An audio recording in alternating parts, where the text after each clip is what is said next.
Head külalised, spordijuhid, spordisõbrad.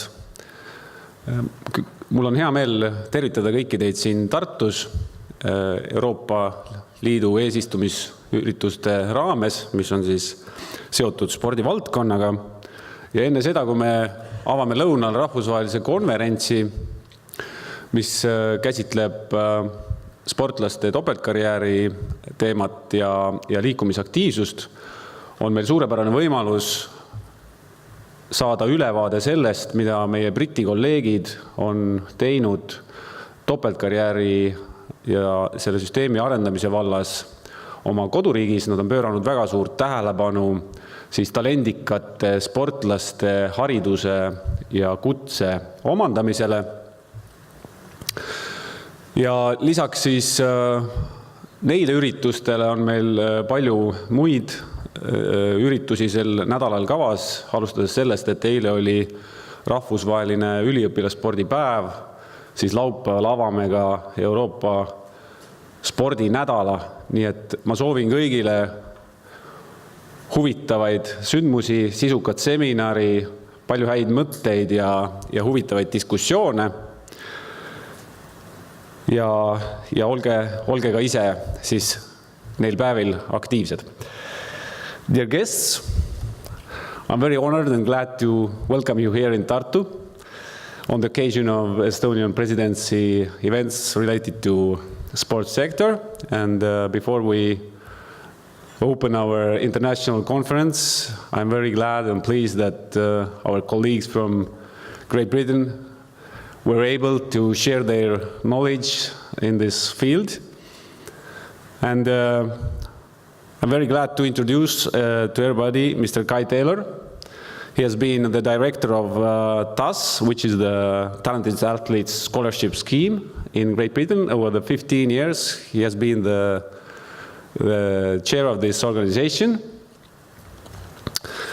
And also Emma Vickers, TAS system athlete, international level table tennis player. And I'm sure they will introduce more by themselves. And that's all from me, and I'm glad to give the floor to Guy. Thank you.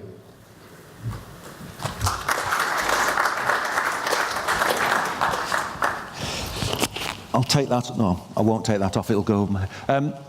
It's going to be I've got this microphone on today because it's going to be a very long time me just standing behind a platform talking to you for 2 hours. So rather than it just being a straight lecture, what I hope to do is we will go through our presentation. I'm going to do the first bit of it. Emma will finish it off. At any point, please ask questions, challenge, because if we wait till the end for questions, we'll lose the train of thought. So I'd rather address issues as we go along. So please just stick your hand in the air. Just any question, if it's just a point of clarity or anything like that, please just ask there and then, and we will deal with it there and then, rather than wait till the end. By that time, we'll lose the context of where the question was. So thank you very much for the opportunity to present today. World-class dual career system. Well, what is a world-class dual career system? You would argue there isn't one at the moment anywhere in the world, because it's probably a newish topic in the area of supporting elite athletes.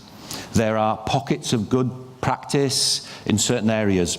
So when I looked at the topic, I decided the best way to do this was actually to tell a story, to tell the story of TAS and actually where we've come from, what we have learned over 15 years, because we're probably the longest dual career running system in the world. That's what we are there for. So, who am I? I'm the National Director of TAS, and I will continue to call it TAS, because the Talented Athlete Scholarship Scheme is just a bit long, so actually it's TAS. I chaired the EU expert group, Human Resources and Development, and its predecessor, and during that time we produced 2 major pieces of work on dual career: guidelines and a review state of play within Europe. And I also was part of the group that developed the dual career minimum requirements for European implementation.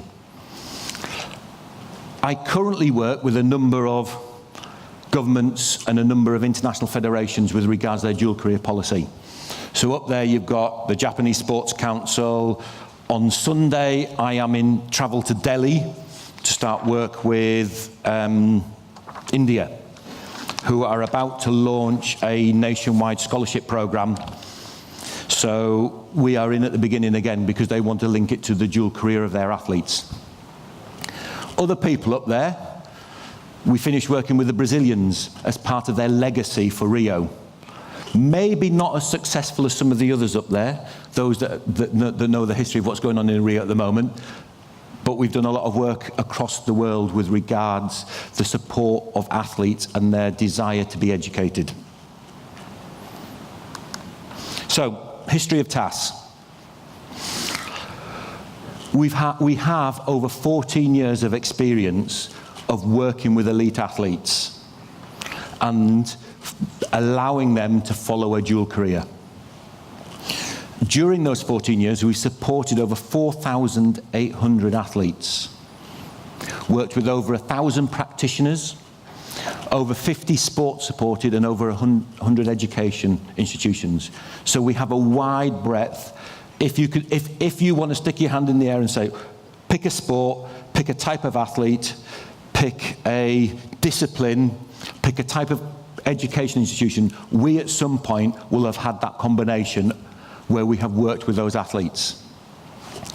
The last 3 points I don't actually like using, but unfortunately I have to, because most of my presentations that I give, I have to throw a hook out to try and get attention.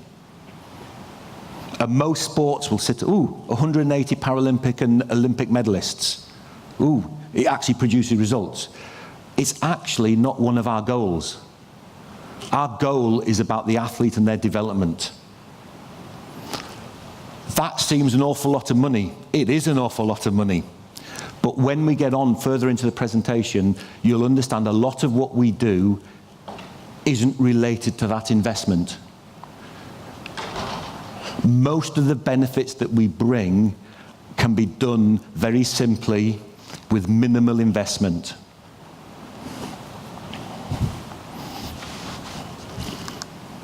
So, TAS was launched in 2003.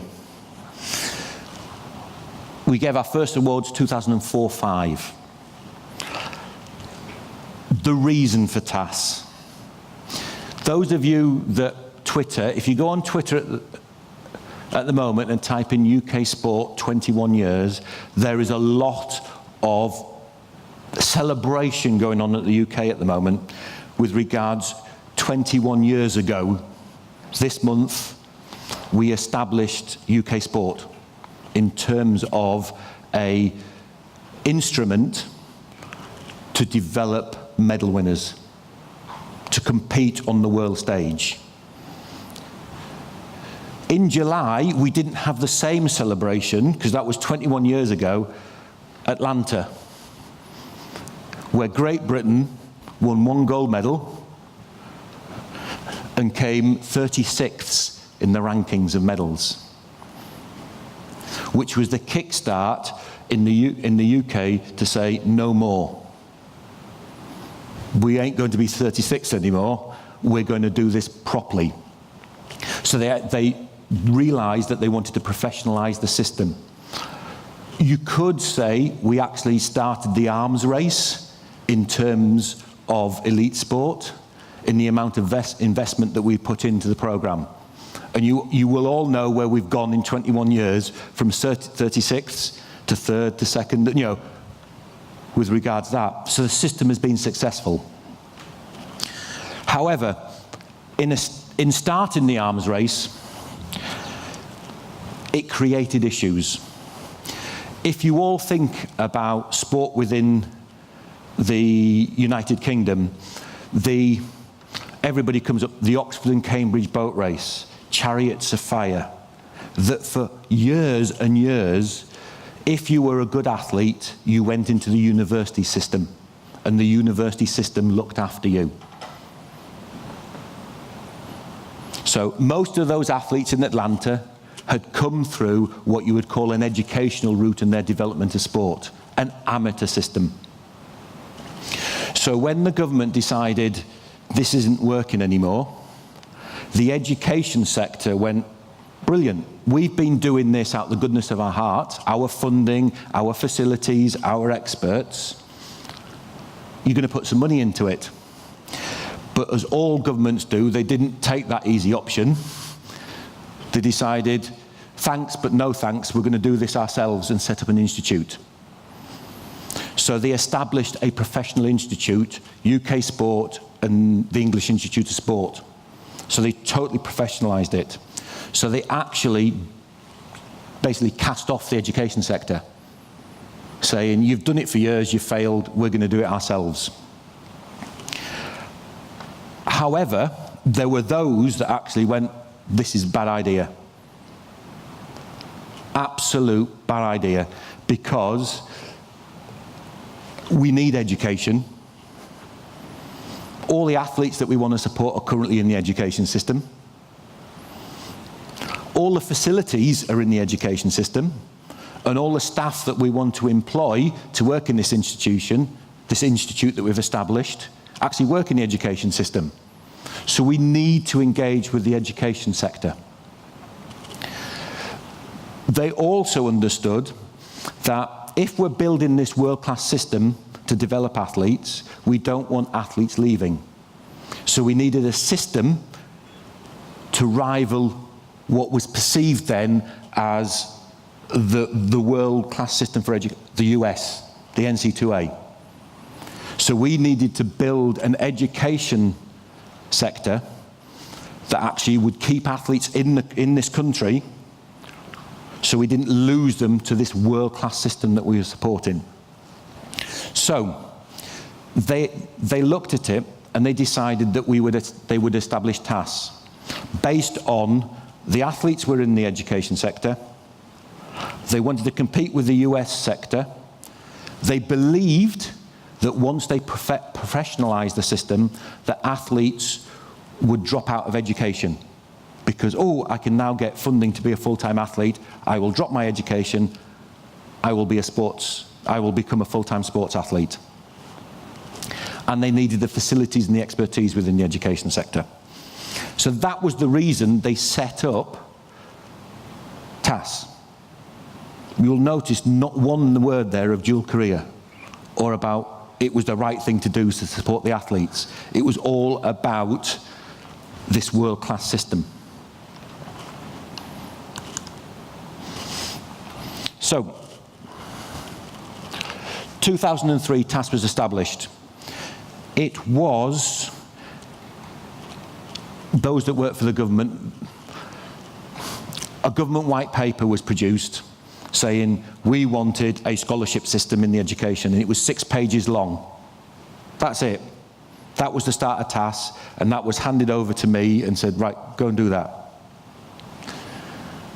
And I went, well, thanks. So off we went, and strangely enough, everybody suddenly became an expert. That everybody wanted to be involved.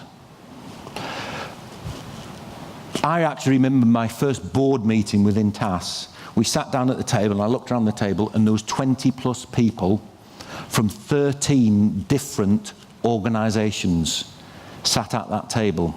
Olympic, Paralympic, sports, Department of Education, Department of Sports, university sector, university competition sector, disability sector, all wanted to be at the table, not necessarily because they brought expertise, but in terms of self-interest. They didn't want to miss out, because all they saw was, there's some funding here, how can we get our hands on it? And they were like kids in a sweetie shop.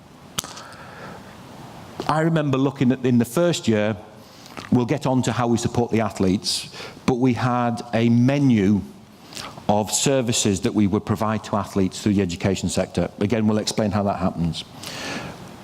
But we had sports who maybe hadn't been supported before, actually sat there going, Well, we'll have 15 minutes in a climate chamber. We've got enough money there for 1 hour in the whole year of biomechanics. You know, we'll have 6 hours of strengthening. You know, it was a list that filled 2 pages of how they wish to support an athlete with limited resources. It was kind of like, ooh, we've never had that before. Can we just pick that? Can we just pick that? And there was actually no knowledge or expertise in how to support these athletes. What we quickly learned was the reason for TAS being established and the arguments that were made didn't stand up. One of the major arguments that was made was that with this professional system that had been produced, that athletes could be funded by our lottery program and become full-time athletes, that athletes were choosing to drop education. So our principal goal was to try and have a system that allowed them to continue in education. What we actually found was when push came to shove and athletes were given a choice, you can be a full-time athlete, you can try following a dual career, or you go to education. Athletes chose education. Because when you're talking about 15, 16, 17, 18-year-olds, who are their principal influencers? Parents. And parents think long-term. And it is an issue that we've come across a lot within TAS, is the importance sport thinks it has. Sport assumed that if there was a choice, people chose sport. Doesn't happen. What we found in the first few years of TAS was 30% of all athletes, when the choice was had to be made at 16 or 18, do you continue, chose education. They didn't even try a dual career program, they just stopped the sport. How can any sport or performance pathway survive if each year at key points, at junior points into transition points, juniors into seniors or seniors in, that lose 30% of their talent? It's not sustainable. So what we found in the first few years of TAS is that the reason for TAS being there was actually to keep people in sport. Not the loss, not to allow sports people to get an education. It was actually to keep people doing sport, talented people doing sport.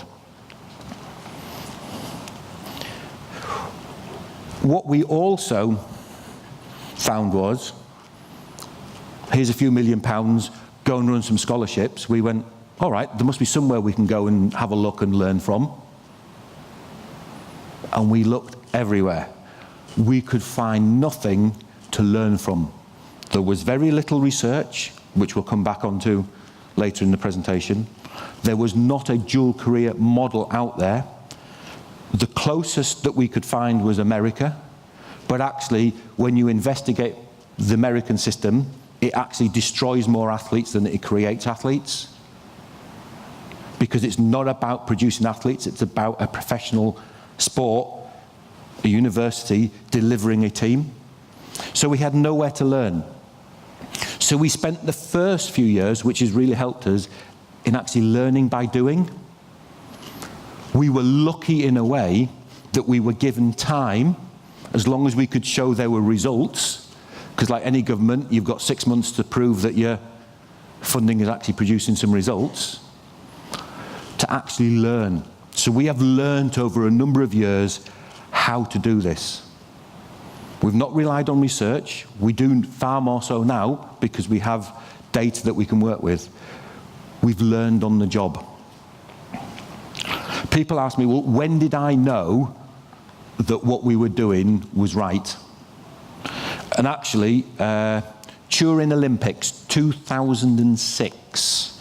So 3 years into the program, I was sat in a hotel bar in York watching the women's skeleton event in Turin. And there are times when you work and you look at something and you actually go, I know it works now. A lady called Shelley Rudman, who was one of the first athletes to come on to TAS, who was studying sports science at Bath University, won a silver medal. She was not funded in the world-class system or the professional system. Her support and funding was through TAS. So within 3 years, there was an athlete that had completed a degree and gone on to win an Olympic silver medal. And we actually sat there as the staff of TAS and thought, actually, we might be onto something here. We can produce a system that allows an athlete to do both. And that's also relevant because it's a winter sport. Great Britain don't do winter sports. So we were actually able to deliver an Olympic medal for an athlete studying a full-time degree in a winter sports where they trained abroad. Now that is dual, if you manage that, that's dual career. So within 3 years, we were actually, we're onto something that we can build on this. And skeleton, if you look at it, so it was a silver medal in Turin, Vancouver 2010, Amy Williams won, had come through our system. Sochi 2014, Lizzie Arnold won, another TAS athlete, come through the system. So within the lifetime of TAS, silver, gold, gold, all these athletes had come through our system and actually got full degrees and trained abroad. So what have we learned? I'm now going to give some examples. They are probably examples that we have done at some time and learned that's not it, because we have seen the outcomes from them. So to understand how to build a system, you need to understand what dual career is. And most of what I see in terms of dual career out there, oh, we've got a dual career program here, oh, we're working on this as a dual career, isn't dual career. It's branded as dual career because that's what people perceive it to be. So, an athlete studying a sports course because that's all that's available. How many times do we walk into a university, into a college or a school and go, we're an academy. We work with this sport. Well, yeah, but you do a degree or you do a college qualification in sport. That's it.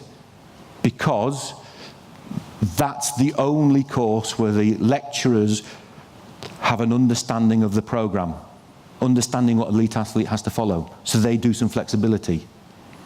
But then you have how many athletes end up doing a sports degree because that's the only option they have. When actually they could have been an accountant or they could have been a doctor. When we started TAS, 70 to 80% of the first cohort of TAS athletes were doing a sports-related courses because that was the model that worked in the UK. If you wanted to be an elite athlete, you went to the university, you got supported there. So 70, 80% of the first cohort of TAS were following a sports qualification. That now stands at 30. There is always going to be a high percentage because the sports people, they have an interest in sport. But you cannot make the assumption because they are a sports person, they want to study sport. They may want to study music at Cambridge University. That's what you have to offer, because you are creating issues for the future if you divert them off what would have been their normal path. A student on a scholarship to represent the university sporting program. That's an American model. You go to America on a scholarship, you are there to represent that university. You get injured, you play. You don't turn up, you lose your scholarship. That is not to say there's good systems out there. If you go to an Ivy League or a Division I, good program. But you are not there as an athlete to be developed for your nation or your future. You are there to be developed to walk out on that field for your university. A good example of this is British rowing. did a survey a couple of years ago that from their under-18 squad, 36 of them, over a number of years, had been offered full scholarships to the States and had taken it. Because it's very difficult to dissuade an athlete. You've got a full scholarship, so you don't have to pay for your education, and you're going to go and spend 3 years in Miami. There is a draw there. But of those 36, on their return to the UK, not one of them returned to the GB programme. Because they'd either been destroyed as athletes, overtrained, badly coached, or becoming disillusioned with the sport and actually given it up. Because they weren't there to be developed as athletes, they would be there to be developed as professional sports people to compete for their university.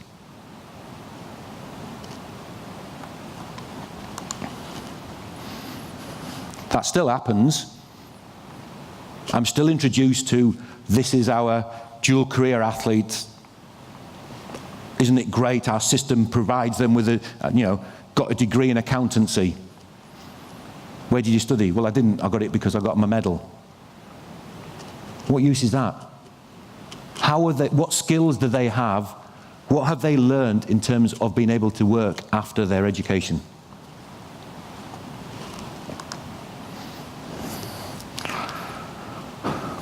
Going back to my comment about everybody was experts. Some of the biggest arguments that we had in the first few years of TAS was, who identifies the athletes?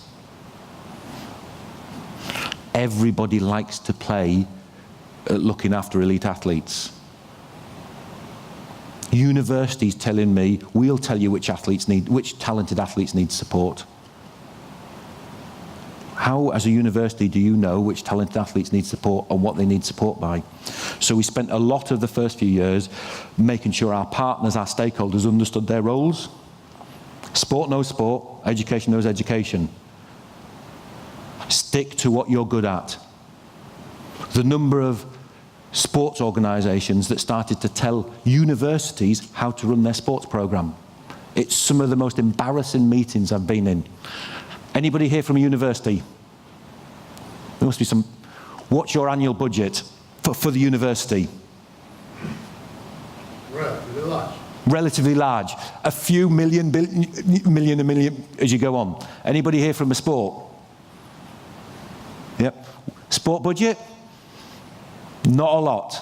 But to sit in meetings where organisations tried to bully and basically go, we are sport, therefore we know what we're doing, therefore you must do this, and tell a university what to do,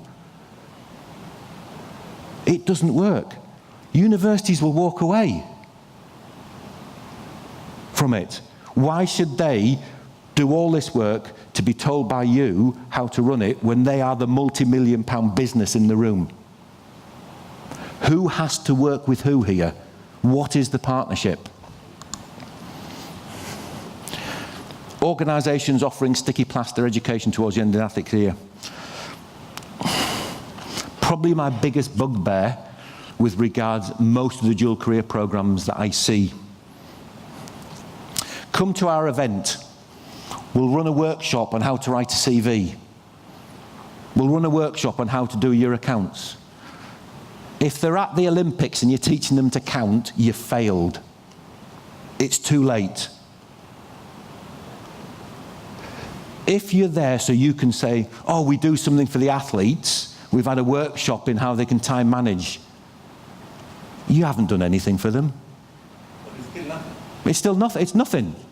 But that's what significant bodies based in Switzerland and that thing, they can then put a rubber stamp on their thing saying we're helping the athletes. They're not helping the athletes. It's a waste of time. I'm now going to pick on Bizu. They ran athlete career transition program in Taipei. How many athletes were in Taipei? Thousands. How many went to the transition?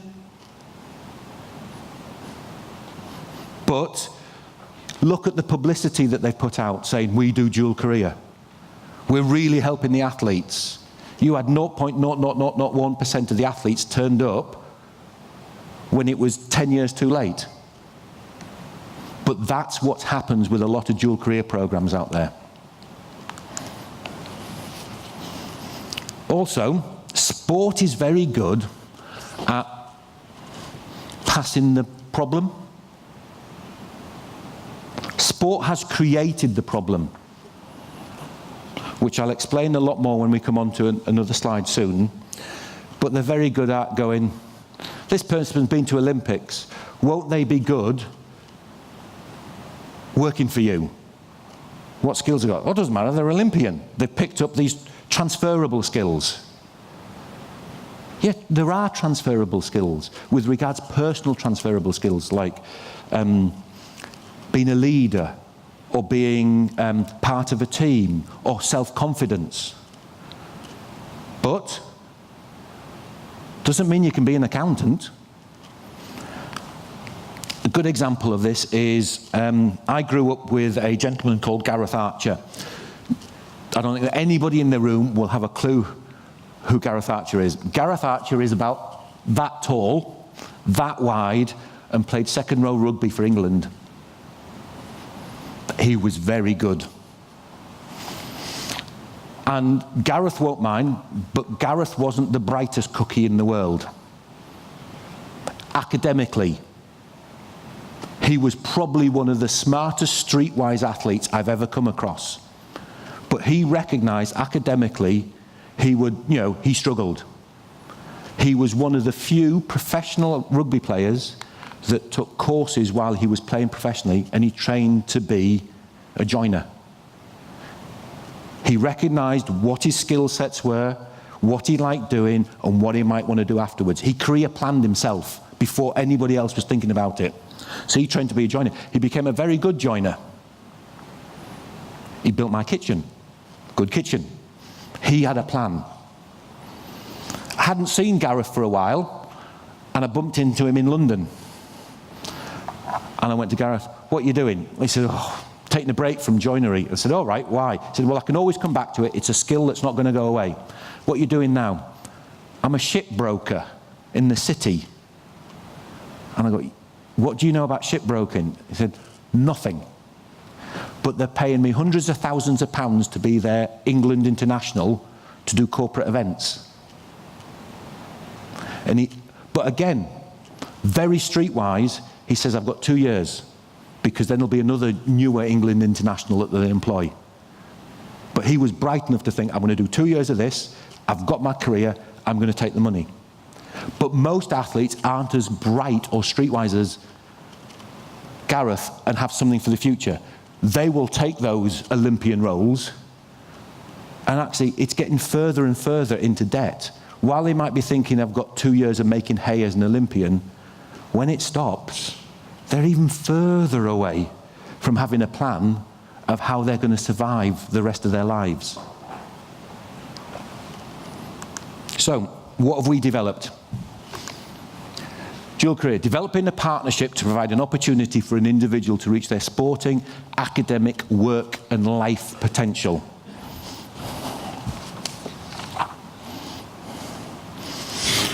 As part of that, we've developed a model we call Mind the Gap model. How many of you have travelled in the UK? We have a very, very old rail system. And as trains pull into the station, the conductor will come over it. We are now arriving at York Station. Please mind the gap between the train and the platform, because the new trains don't necessarily totally snug to the platform. So mind the gap. So when you step off, you don't go and disappear, which is what we're trying to do with athletes. There is a gap. You are an athlete, and then you're something else. You step off being an athlete. How big is that gap? Our role is to make that gap as small as possible. It's never going to be a full ease. There are real transition issues with retiring athletes. What we have to do is make that gap and transition as easy as possible. So, the model we follow. An athlete has sporting performance. We're very good. You can all go and read the science now of picking a 16-year-old and going, that's a future Olympian. There's real science out there. And UK sport are very, very good at that. So we can actually say that athlete has the potential to reach this performance. That athlete also has an education potential. Discussion to have with a minister. What would you rather have? An individual that trained, had the capability to be a doctor, becomes a doctor, and then saves lives and helps society for the next 50 years, or an individual that could have been a doctor, but gave it all up to come sixth at the Olympics. In terms of society, which one do you pick? Number one, I would have loved to come sixth at the Olympics. You know, that is that. What we want to do is both. But in so many cases, there's a choice to be made. So, that's a dual career. They reach their potential in both, across a number of different sectors, when they're at school, when they're in further education, when they're in work, and then they go into their appropriate vocation. Whether that is being a doctor, or whether that's being a joiner, doesn't matter. It's getting them, because if they fulfill their potential, their future life for 50, 60 years after being an athlete is far more fulfilled, and there will be less issues with regards identity, social cost to the government, everything like that. But what actually happens? This happens. They're progressing nicely, they're going along, they're doing their schooling, they're doing their sport, you know, progressing on well. Then at some point, generally just after they leave, 16, it varies per sport, there's early space, but in general, a big bad coach will come along and go, little Johnny, you're good. You're very good. I think I can get you to the Olympics. But to get there, forget this silly thing, reading books. You need to concentrate. We need you to go this in sport. We need you to drop this. We need you to do, you need to concentrate now on sport. And if you don't do it, you're not going to get to the Olympics. This is the point where sport thinks, well, everybody chooses that because they want to go to the Olympics. But what actually happens, a lot go the other way, which we'll discuss in a minute. So what happens, that athlete chooses, right, I want to go to the Olympics. So their education suffers. So while their performance target is met, they actually move further away from fulfilling their opportunity with regards education. So when they come to retire, there's the gap. And it's a big gap. You go to a lot of Olympic organisations and they will wheel out an athlete and go, this athlete went to the Olympics, won a bronze medal, and is now studying for accountancy degree. They are the exceptions. It just does not happen. How many 32-year-olds, having been to 3 Olympics with 2 medals or whatever, world championships, will go and spend 3-4 years sat with 18-year-olds doing a degree? There's a few, but not many. It's a mindset, and it doesn't happen. And it's very, very expensive in terms of dealing with individual athletes then. So what we try and do, if we can delay that discussion, you're really, really good, do sport, until they've completed their education, whether that is an apprenticeship in joinery or a degree in accountancy. So before they go full-time sport, there is a skills gap at the top, not an education gap. So the gap is much smaller. And the work that people like the IOC and that go on about transferable skills, time management, internships, that can help at that level.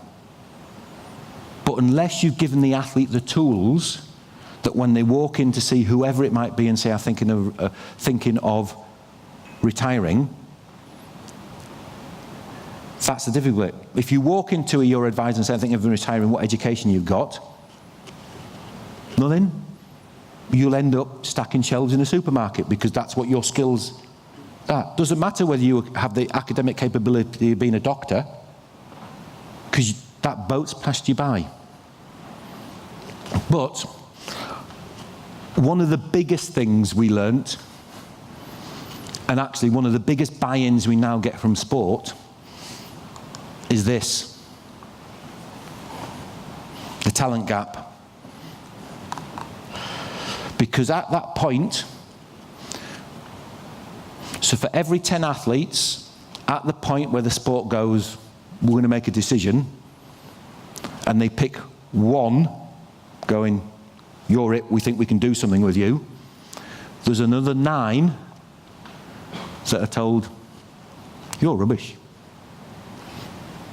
Sorry to say, but that's the conversation that they have. If you go and do a survey of your, I don't know, under 18s, and ask them at under 16 level when they were discussion, their last conversation with their sport will be a negative one, because it's them being told, that's the end. We don't think you can go any further. And even those that are told we think you can go further, a lot of them don't go further because they choose the education route. So a lot of them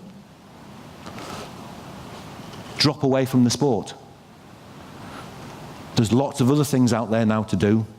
Other sports, Xbox, PlayStation, they walk away. Can you as a sport afford to lose your foundations? Because they're your foundations. In creating a system that rewards performance, are you narrowing, if your pathway is like a triangle, are you narrowing it? Every time you make that decision, are you narrowing your pathway till it becomes, the foundations aren't great because you've actually driven the talent out of your sport? So a lot of the sports look at this now, and actually, rather than saying,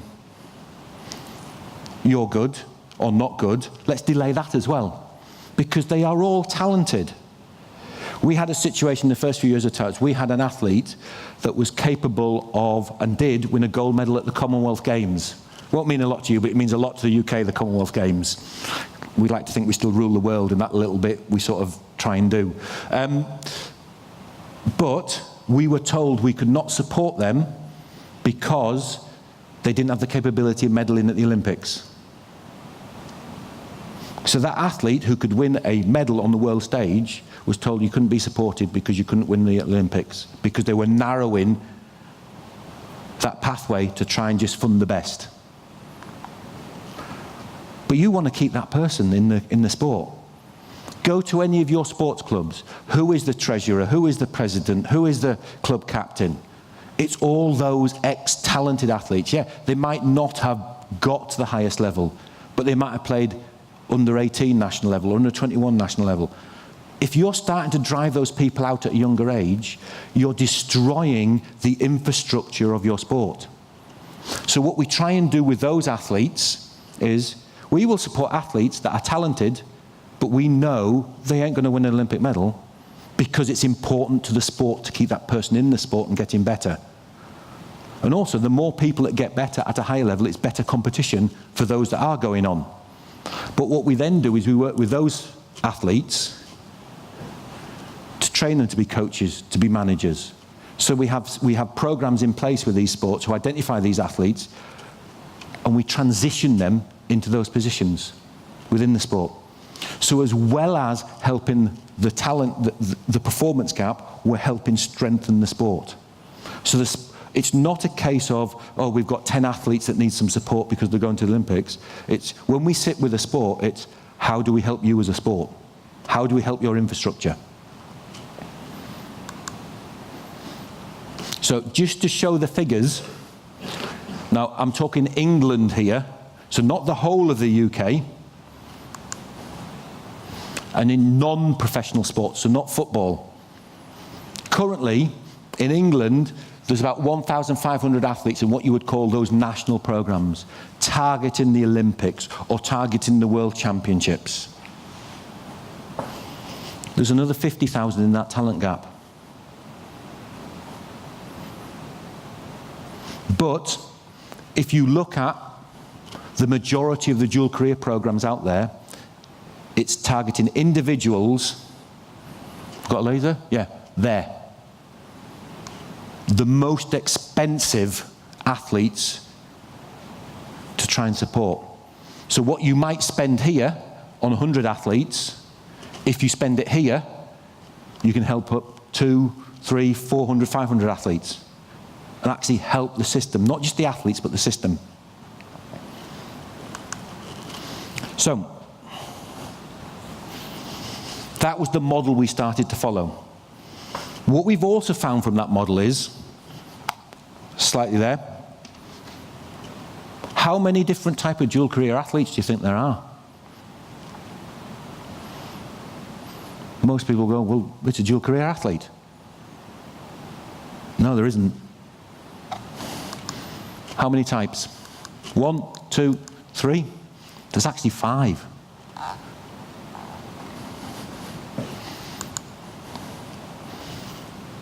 An athlete student, an athlete that's going for the very top in their sport. There's actually the dual career athlete. And within that, there's 2 subgroups. There is athletes who are trying to become a number 1. You know, they're still in education, they're still really strong, they want to go on to the Olympics. There are those athletes who have no option but to follow a dual career route because their sport doesn't have a high performance program, has no funding. They can't become full-time athletes. They're not professional sports. And then there's student athletes, which is just the next level down. So in real principle, 3 want to be 2, 2 want to be 1. But if you actually look at that and think about it, what support do those athletes need? Sport here is completely different to this athlete here. When I talk about BUCS, BUCS is the British Universities competition. So it's Oxford v Cambridge, Loughborough v Newcastle. You know, those recruited to compete for their university. So still talented, but actually that's as far as they're going to go. Their ultimate goal might be OISA or a FISA event, but that's it. So these athletes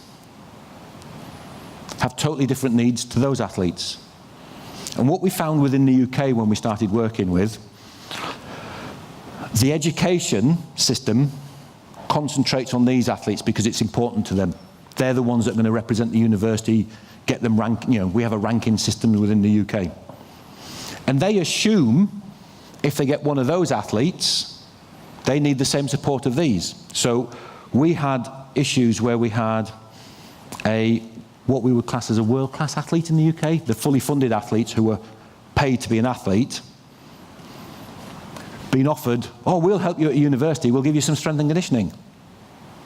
Hang on, they're a full-time athlete in this institute, and they're being offered 1 session a week strength and conditioning. The best example we've got of this is there was a netballer, again a sport you won't know, a Commonwealth sport. I think the closest thing is korfball that you might be aware of, who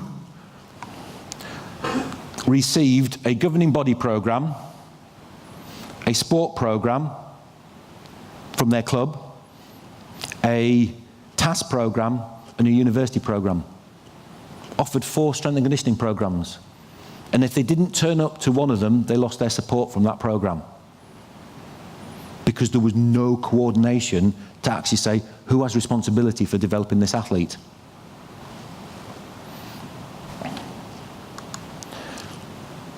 So, as I said, when we started, I had 13 bodies round the table. All there because there was a bit of funding. How can we get our hands on this? Sorry for those that are going to be in my presentation this afternoon. It's rather short, but you'll be going to get in some of this again for the wider group. But it's about who are key. Who are the key players in this?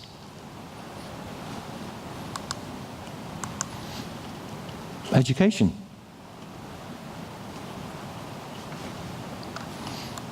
sport, the athlete. That's it. If you are going to deliver a program that supports the dual career of an athlete, who else do you need? Why do you need, I'm now going to say, the Olympic Association? Why do you need the Paralympic Association? What you need is the people that deliver the education, the people that deliver the sport, and the athlete. You also need the X factor, which I'll come on to. So what can education bring to the table? The academic dual career opportunities, management and administration, facilities, research, services, everything an education institution does and talks to about any sector. If they go and talk to engineering, that's what education offers. And they offer it in a big way, funding-wise and support-wise. What does sport offer? They actually offer the pathway. They offer the sport. They offer the coaching. They offer the expertise there in developing and taking the athlete through. And the athlete? The talent. You wouldn't be there, we wouldn't be talking if you didn't want to support the athlete. Now the X factor. It's who brings it together. Who has responsibility for making that work? And I'll put investment at the bottom because when we get onto it, it's not a big investment, it's the glue. What's the glue? Who has responsibility there? So that's the big question you need to ask yourself, because of what we find in most of the work that we do, the X factor, when you look at other dual career programs, the X factor, the glue's missing. While there may be a dual career program, it is either education-led, they're the ones driving it, it's their sport program at the university, or it's sport-led. Or we've got some athletes that are retiring, how can we support them? There's no one actually looking at the bigger picture, the bigger pathway. So rather than it being a system, it becomes an initiative or a program, a project. There's no long-term sustainability, it's about being led by there. But if you put all those together, not one of them can deliver everything. They've all got to work together, they've all got to come together to deliver a partnership.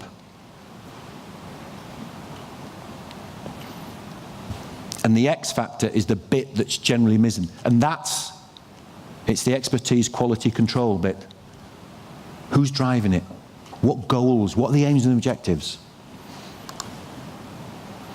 So, that's it. That's the major stakeholders. Performance sport, education, athlete, and ultimately on to business. So while most of the systems that you will see operate here, or they operate here between performance sport and work about retirement, if you can bring those stakeholders together, you get the athlete to follow that pathway. But what's not on there is the X factor. So who's the X factor?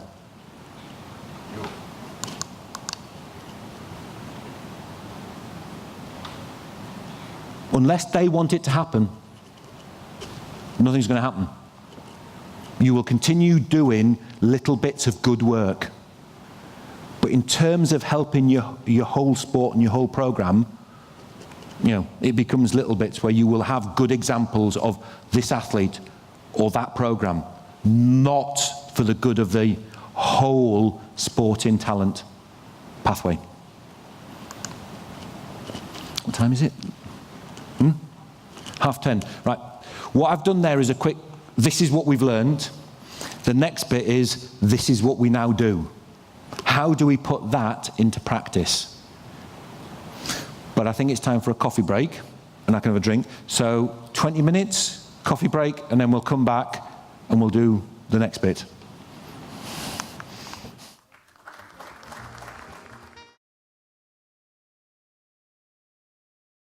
Okay, ladies and gentlemen, we'll continue on. What we're going to talk about now is where we are now, what the journey that we've been on to, where we have ended up. So, TAS 2016, 17, 17, 18, because we're just starting to move into our new year, because our years are academic years, because obviously it's a education program, so we follow an academic program of time. You probably won't be able to read those, but there are two very important documents up there for TAS. This one is the government strategy for sport, which has just been launched last year, and this one is part of the Sport England strategy for sport, part of it being talent.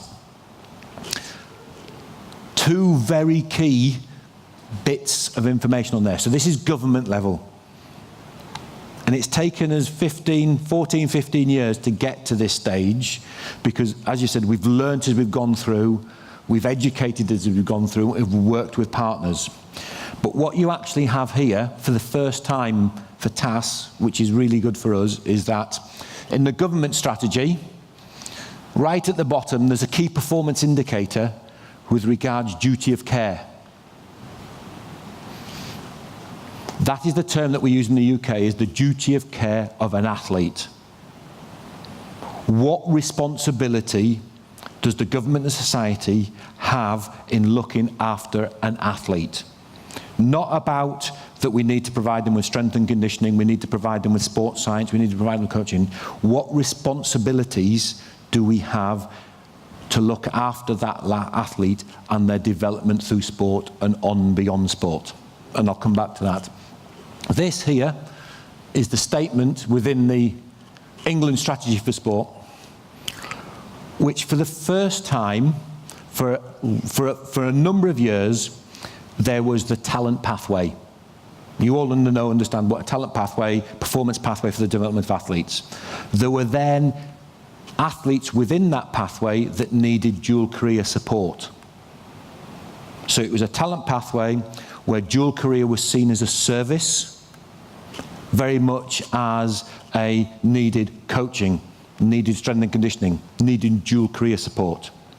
What we now have within here that the government have recognised is that dual career isn't a service, it's a pathway for talent. It might seem a minor change, but what they are saying is that to develop talent, we develop talent through a dual career pathway, because we need to meet a duty of care for these athletes. And what do I mean by that? So the duty of care in sport review, this is linked to the KPI. Baroness Gray Thompson,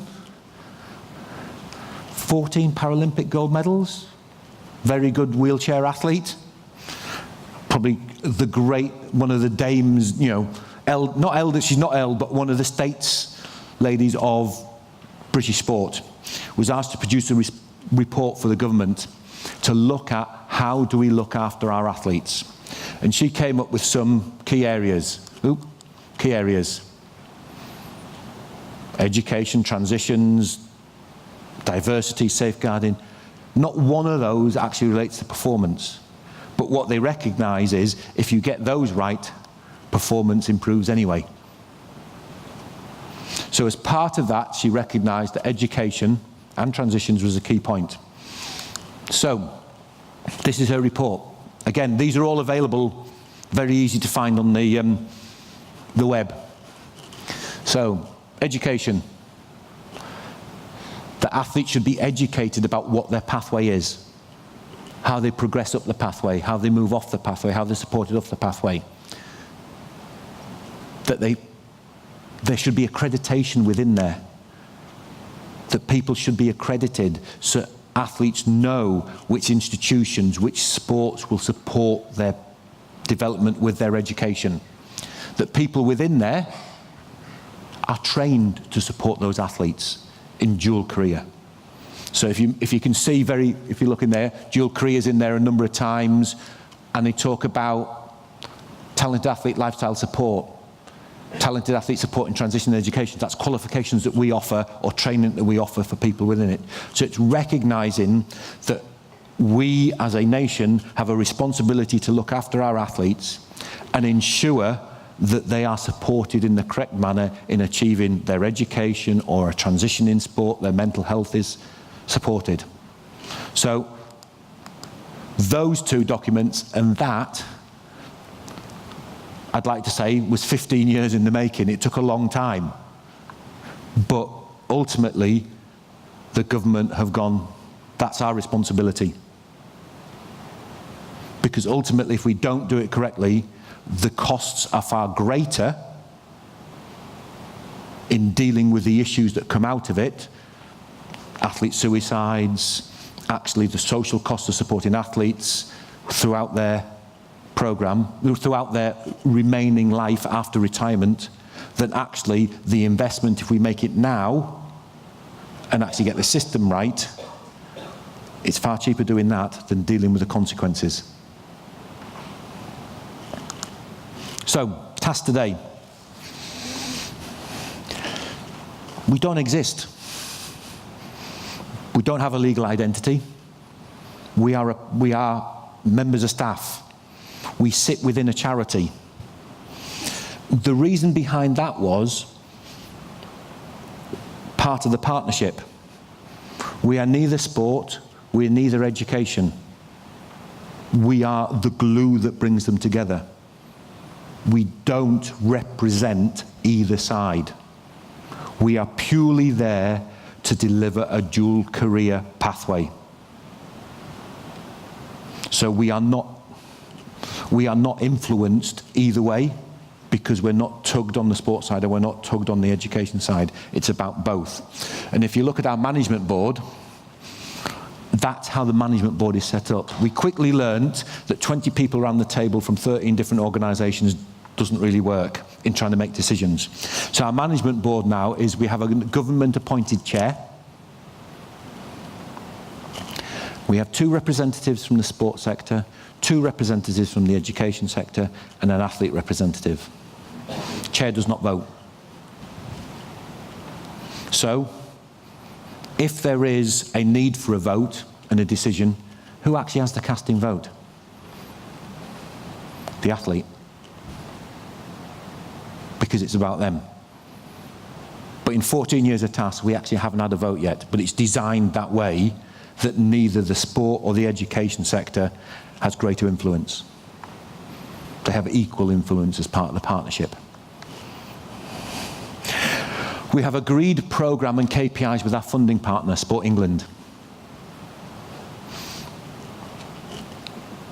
In most countries, Sport England would be classed as a government department. In the way that we operate within the UK, it is a semi-government organisation, but it's government funding that comes through Sport England, meeting the KPIs, and our KPIs are based on those documents I showed before.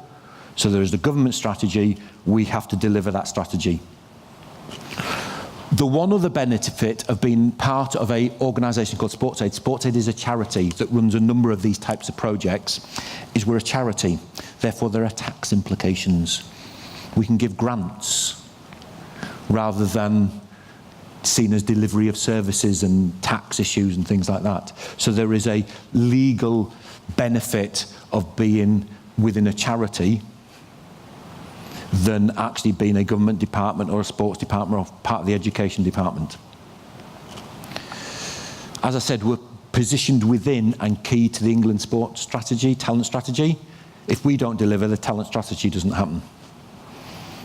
But we meet the wider government strategies of the duty of care. We're not sport, not education, not government. We're a pathway. So we have 4 key aims: to develop and expand a network that can support talented athletes, to develop a highly skilled workforce, which we'll come on to a lot, that can better support talented athletes in education, to support and develop athletes in education at the top of the England talent pathway, be the expert lead in the development of dual career and wellbeing support provision for talented athletes in England. So it's about the pathway, the workforce, the athlete, and the well-being, the duty of care of those people.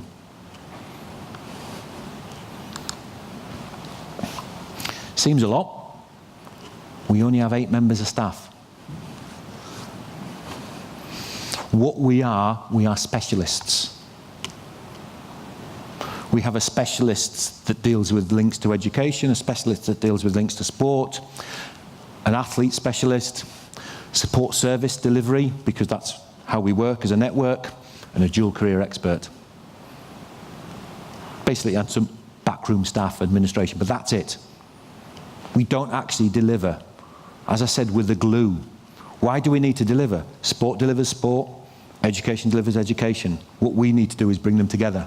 It's not our job to deliver. Our job is to bring the partnership together. We call that partnership the TAS network, which again we'll come on to. Funding. We get government funding. We've always received government funding. It is sport funding. For the 15 years of TAS, our principal funder has been sport, not education. Yet our principal role is to get an athlete an education as they do sport. This is sport saying, we understand in following sport, there are sacrifices an athlete have to make. We as sport have to ensure that having taken an athlete out of what would be the normal pathway of development and education pathway, we have to make sure that athlete can enter back into that pathway. Because what's your fundamental right when you are born? One of them is to be educated. Sport does its very best in a lot of cases to remove an athlete's right to be educated at times. So what sport has done in the UK, in terms of government sport, have actually said, well, if we're causing issues that are going to affect the education of the athlete, we need to invest some of our money to address that. What happens in a lot of the programs that I see is that sport is very good at, oh, we've got them to the Olympics, now they've got the rest, not our problem. And they actually throw the problem back at education or at business, and they go, can't you just employ this athlete? Can't you now do flexible learning or fund a scholarship for us so they can go back to university? If you make the decision to remove the athlete from a normal personal development program, as a sector, you have to make a commitment to support that athlete back in. And not wash your hands of it at the end of it, which unfortunately a lot of the work is come and get a workshop in transition back into the workplace, wash our hands, we've looked after the athlete, given them a 45-minute workshop. That's not looking after the athlete. That's not taking your responsibilities on board. But we also income generate significantly because we built a system that supports talented athletes and is a development program for a sport. Sports buy in to us. So they actually identify that as a system to develop athletes, we will use the TAS system.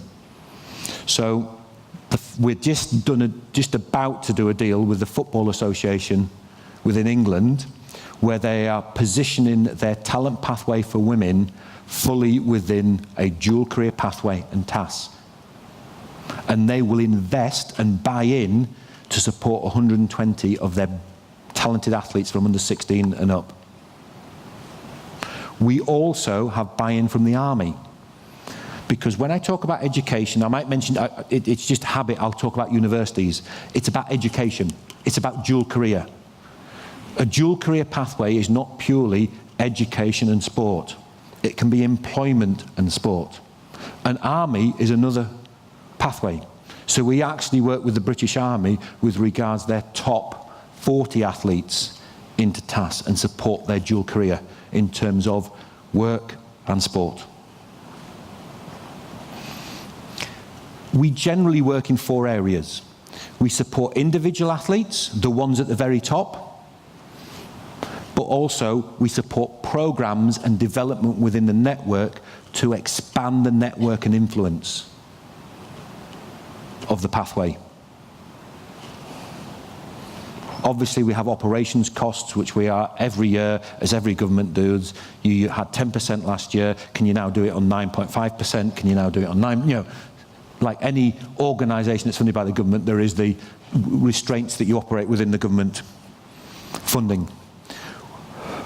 However, some of the key things that we do are not what you would call frontline service delivery or support mechanisms to athletes.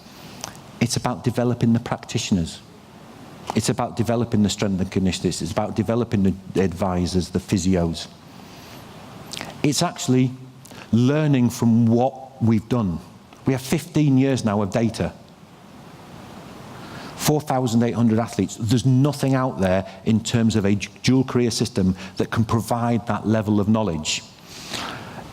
It's a bit, I'm going to say it's a big bugbear of mine that there are significant pieces of research out there claiming to show dual career research.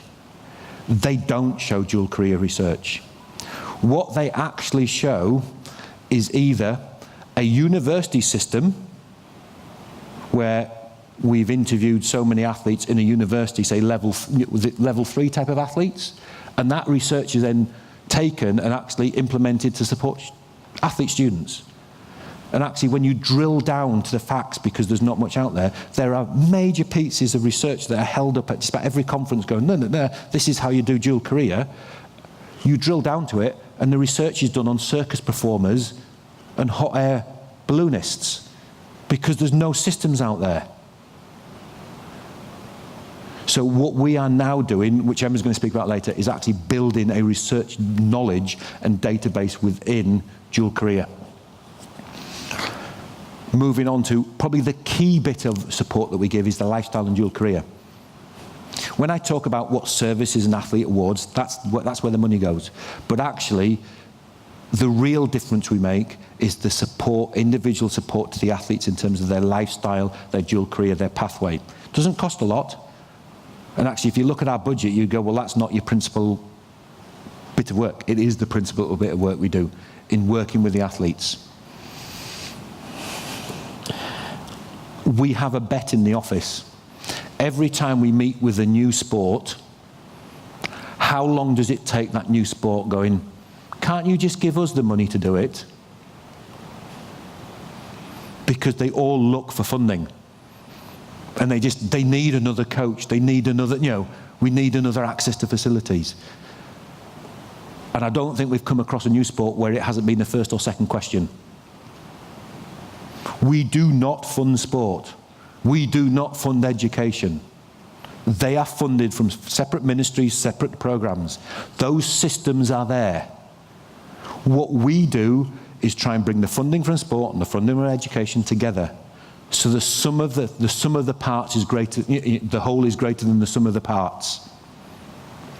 Our investment, we never go, we will fund this fully, we will fund that fully, we will fund this post fully. What we do is, we will invest to bring the investment together. So for every £1 we invest, we generally get another £2 back into that. So we might say, well, there's 20 TAS athletes at this university or this college, they need strength and conditioning. We will never fund a strength and conditioning coach there. We will part fund, because the university will generally make that funding up. We're investing in something with the glue, we grease the wheels to make it worth. And for every £1 we invest and the £2 that we get back from either sport or education, I have to be honest, £1.99 or €1.99 of it is from education, because they are, even in that, the sport budget within the government compared to the education budget in the budget, the disparity is huge. So in a way, one of the selling points to sport is that actually we're opening up another stream of funding. we're actually tapping into the education funding that's actually already there in operation, and we're just trying to mould it. So it's about enhancement and opening up other resources. So, the athletes, why we're here. This is what the athlete gets at the beginning of the year. Welcome to TAS. I'll go on and do details, but basically, this is how we work, this is what you get, and actually, this is other bits and pieces that you need to understand. So, you're a TAS athlete, beginning of the year, you get one of these through the post. And actually, we don't get that many calls from athletes. We get far more calls from parents. Because of the way we operate, it's the parents that ring up because these are talented individuals. They're actually ones that are looking after them. So, how are athletes identified? If we follow the principles of TAS, who are the experts in who are good athletes? The sports. So no athlete gets anywhere near TAS unless a sport nominates them. We had huge arguments in the beginning of TAS where we had clubs, we had universities, schools all going, we've got a good athlete, they need support. Now, whatever I think of sports, some are good, some are bad, if you follow the principles of TAS, sports are the expert in this field. They should know who their athletes are. Therefore, they identify who those athletes are. And it is some of the biggest arguments we still have with parents and other people about why little Johnny hasn't been selected on TAS. But you follow the principles.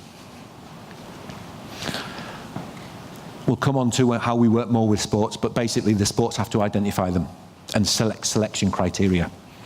Once those athletes are nominated to us, they then have to meet some general criteria. Post-16, studying in England, we have home nation issues of Scotland, Wales, devolution, which I won't bore you with, but studying in England. GB passport, I reckon we still get 2 or 3 a year who are nominated by a sport who actually don't have a GB passport. Polish, because strangely enough, the sports don't check. And they must meet the education criteria. That's the next step. Lot of detail here. This is the type of thing that, delivered by an institution in England. Minimum number of hours or credits. The education system will start to recognise this. 50% of a full-time course. Now, that's an interesting point there. When we started TAS, the majority of the demand that we had from athletes was for extended courses. So a lot of the work we did was working with education institutions so they could so athletes could study a degree over 4, 5, 6 years. So they could have the time because there was no infrastructure to allow them to do that. That's all changed now. The majority of our athletes are now full-time students, whether it's on a degree or apprenticeship. They follow a full-time program as with other athletes because of the systems and the work that we've done with the education institutions to allow them to do that with the flexibility, lectures online, things like that. So that's another change that we've seen over. That when you start, it's about long courses because there's no system in place. But as we've got the system in place, they've become more of a no particular student. Because what we also found is that in the first years of TAS, athletes were isolated. The support they did get, you can have your lecture and it was you and the lecturer in your catch-up. They were becoming isolated from the cohort of their peers. Those of you who weren't elite athletes, if you look at, say, your wedding, your best man, your maid of honour, your ushers, your best friends, are all people you generally met at university. That's where you engage with and build your social network.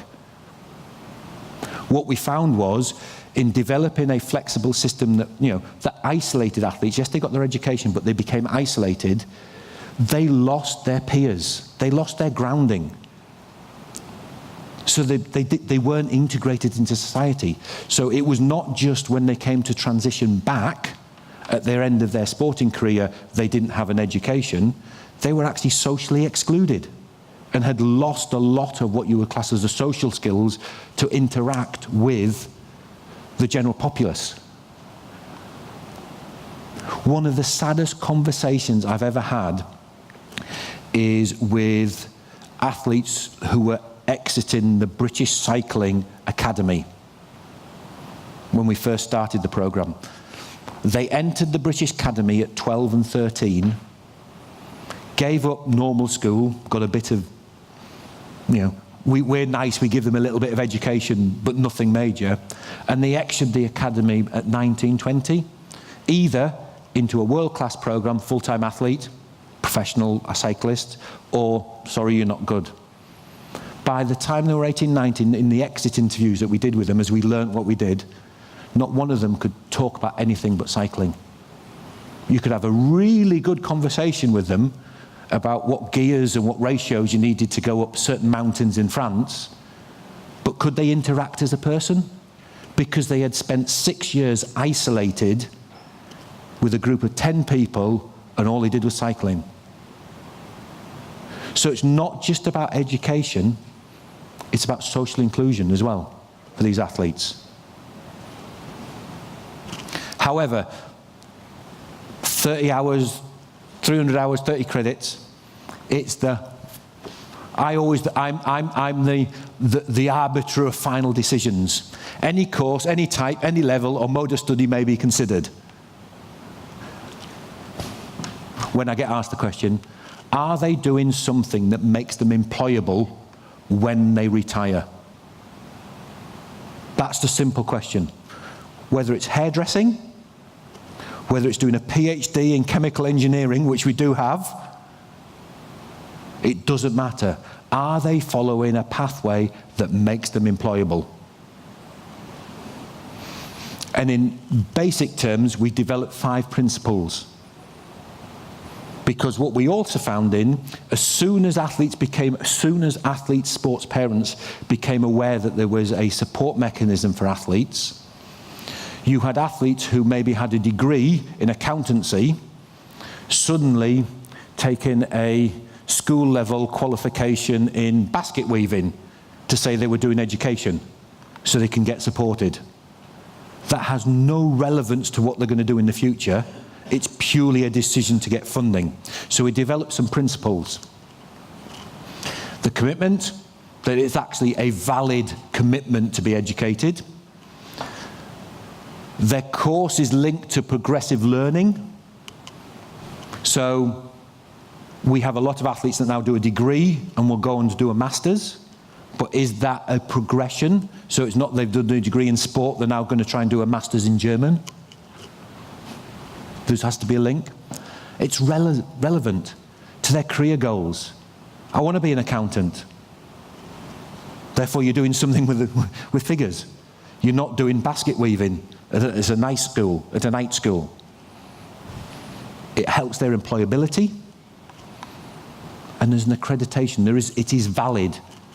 There is something at the end of it that gives them something that they can walk into an employer and go, it's accredited, I am trained, I have got education in this. So when we talk education, and I might mention university, it's not. It's actually about training.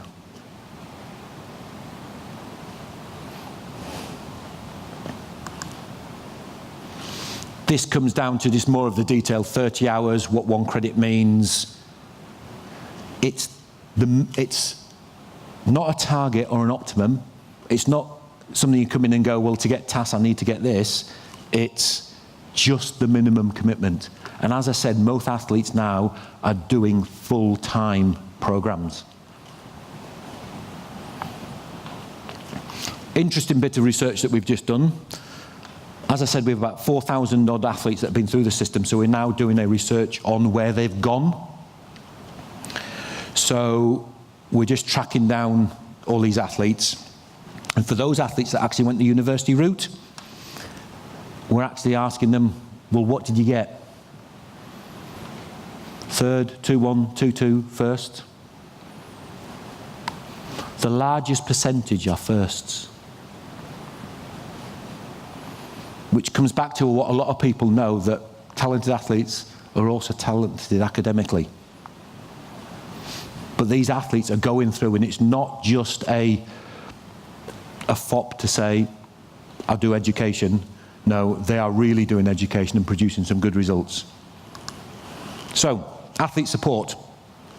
What does an athlete get? If you are a TAS athlete at the top of the pathway, you get a scholarship,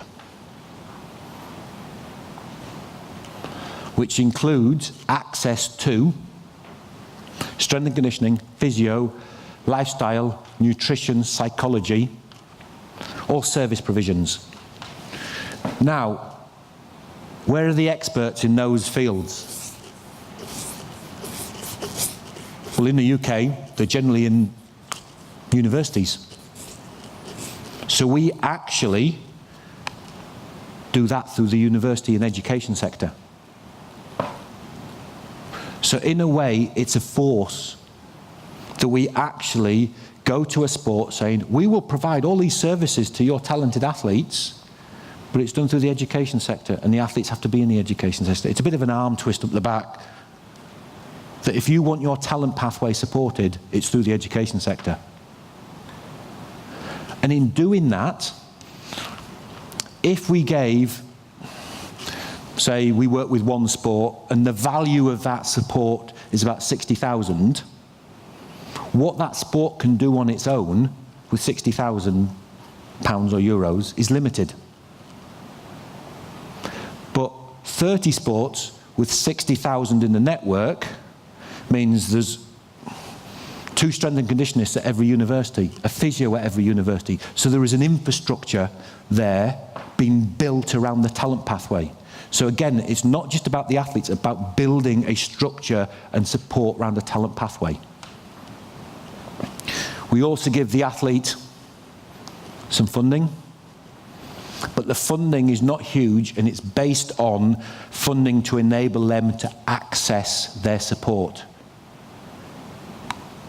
So a cost of them being able to get to their strength and conditioners at the university. So it's not about funding so they can buy a computer to study or funding to pay for their course. It's about funding to help them access their support.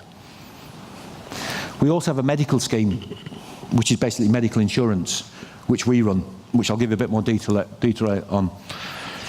Athletes have access to a doctor's network across the whole of the UK, so they can go and see a doctor, sports medicine doctor. We work with an organisation called Health Partners, who work with the Premier League as well, football.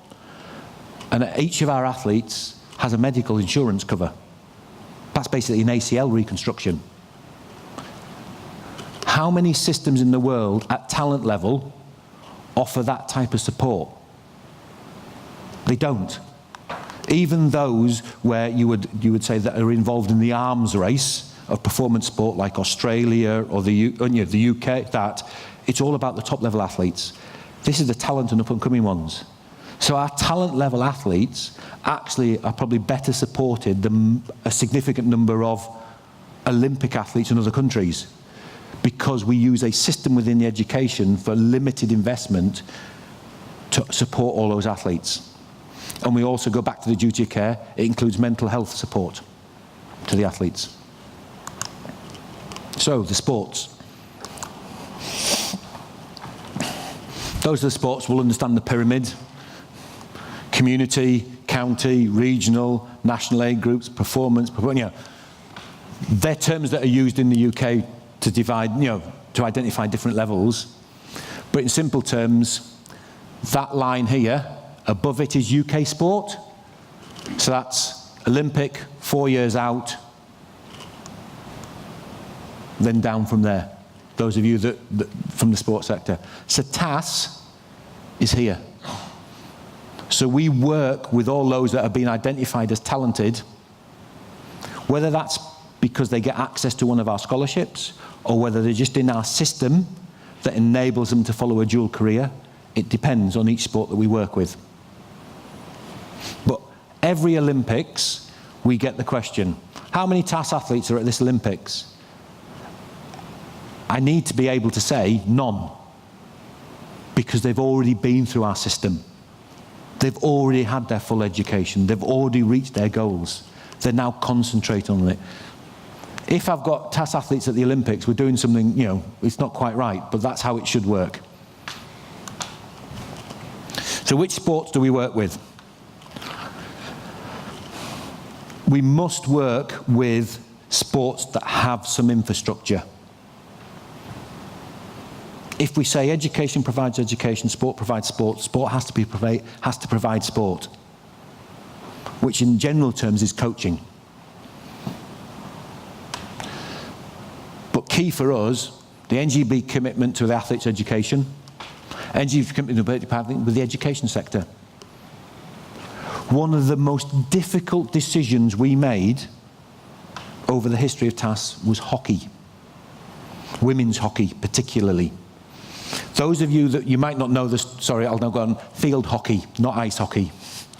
The women's team had not produced a significant world performance for a number of years. They started to build a system towards London 2012, and that system was through the education sector with TAS. They went to London 2012, they won a bronze medal. Every girl on that pitch at that time had come through the TAS programme. The same group went on to win gold in Rio, which is just one of the flukiest results we've ever had, because if you talk to everybody else, we should have lost every single match we played because we were the second best team, but we still managed to win. But after London, hockey changed their pathway to be centrally based. So while all those athletes were in education, maybe studying at Durham University, Cambridge University, because they were all educated, they were all lawyers, doctors, they were then told, you now have to train at Bisham Abbey, which is just outside London.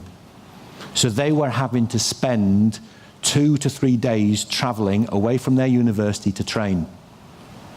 We did a check at one university that had significant numbers of hockey athletes, Birmingham University.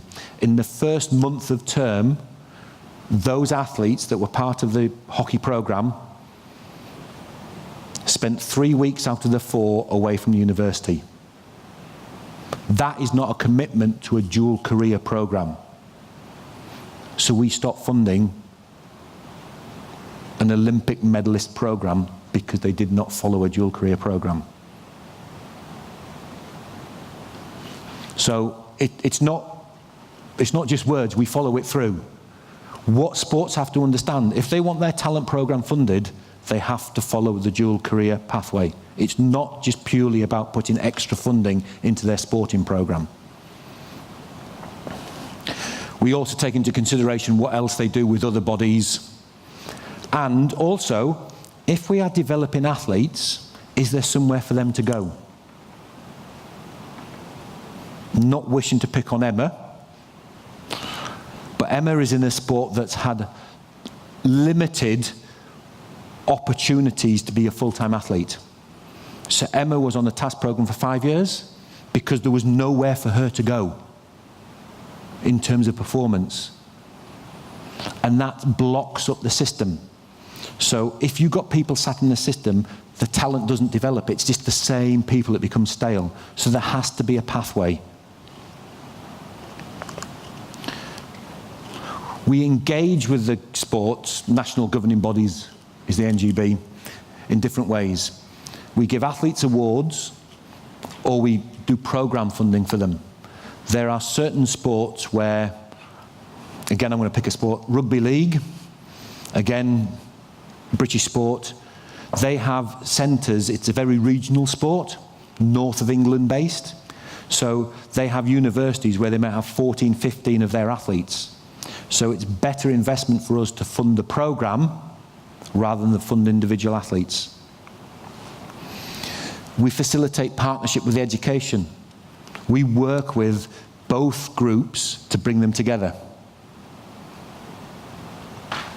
And in that way, we find, well, what do sports want? Sports want cutting-edge research. They want to be one step ahead of their competition. What do universities do? Research. So why don't we bring the two together? That helps develop the partnership. This is what we expect the sports to do. They must promote the balance. They must commit to. They must deliver the sport. You're the experts in it, you deliver it. But if you can't deliver it, we can't work with you. Commit to develop partnerships with education institutions. It's not a case of just fishing and picking the bits you like. It is about a partnership. Provides service deliver protocols. What we found in the UK is there's a lot of research and work done with regards to protocols for, say, delivering strength and conditioning or physio to world-class athletes, full-time athletes. Actually, delivering that support to a dual career athlete is different.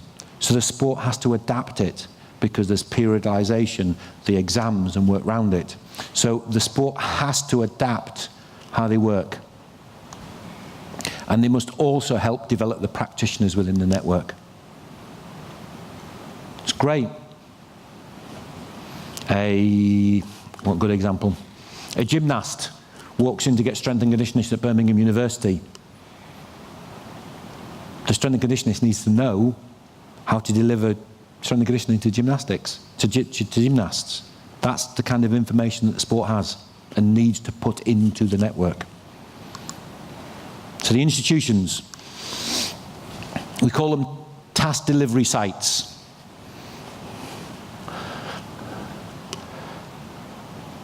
Just quickly go through it. That's the most important. There is somebody within the university or college or sixth form that takes responsibility for the delivery of support for these athletes. Who is coordinating this? This is the person that makes it work. And the universities, that's their commitment. We help fund it, but again, we don't fully fund it. This is the university's commitment to it. Because they also have, while we talk about the duty of care for our athletes, they have a responsibility of duty of care for their students. Do they want to make the commitment and identify sport and athletes as a sector that they have a commitment to? We don't work with all universities. Universities have the choice. And we have conversation with universities and colleges, say, are you going to know? Sport's not of interest to us. We're an arts university or a law, that's fine. But at least then we can advise athletes where and what and how they can be supported. So, this is it. Currently have 31 delivery sites. National quality standards, particularly for sport. What sport want to know is if an athlete walks into Northumbria University up here, a triathlete, to receive support and is looked after there, that they get the same quality of support and same type of services if a triathlete walks into into Bath University. So it's one network. Because a lot of what we got from the sports was, well, you know, they're all developing at different levels, they get different quality. What we want to ensure is that the development of those athletes takes place at the same time, the same quality, so a sport is comfortable in that if an athlete chooses to go to Northumbria University, we still know they're going to get supported. We can encourage them to do that because the support is correct and there for them.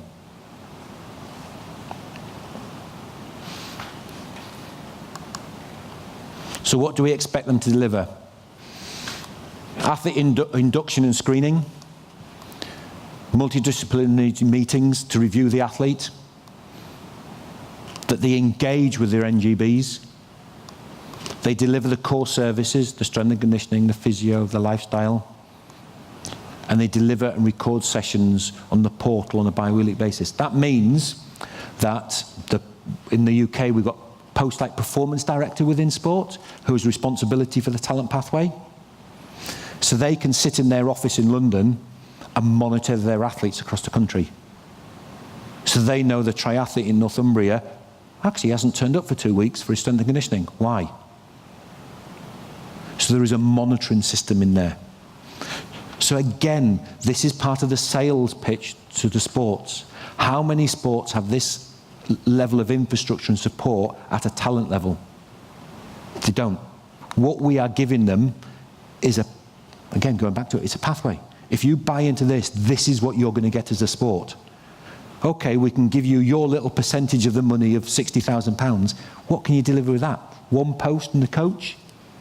Or you can have all this? So just a timetable of what we expect them to do.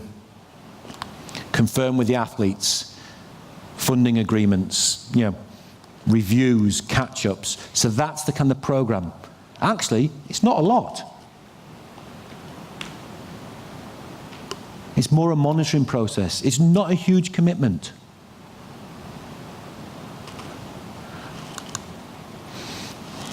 So within the network, we have practitioners. Strength and conditioning, physio, nutrition, psych, and lifestyle. We work with the appropriate, these will mean nothing to you, they're all British and UK, body to ensure quality. So we've just done a deal here on nutrition where anybody that delivers nutrition within the task network has to be qualified by one of those two bodies, because that gives the quality control, so we know the standard of delivery. But what we do is we will work with the education sector to ensure people can get that standard, so we fund their training to get to that standard.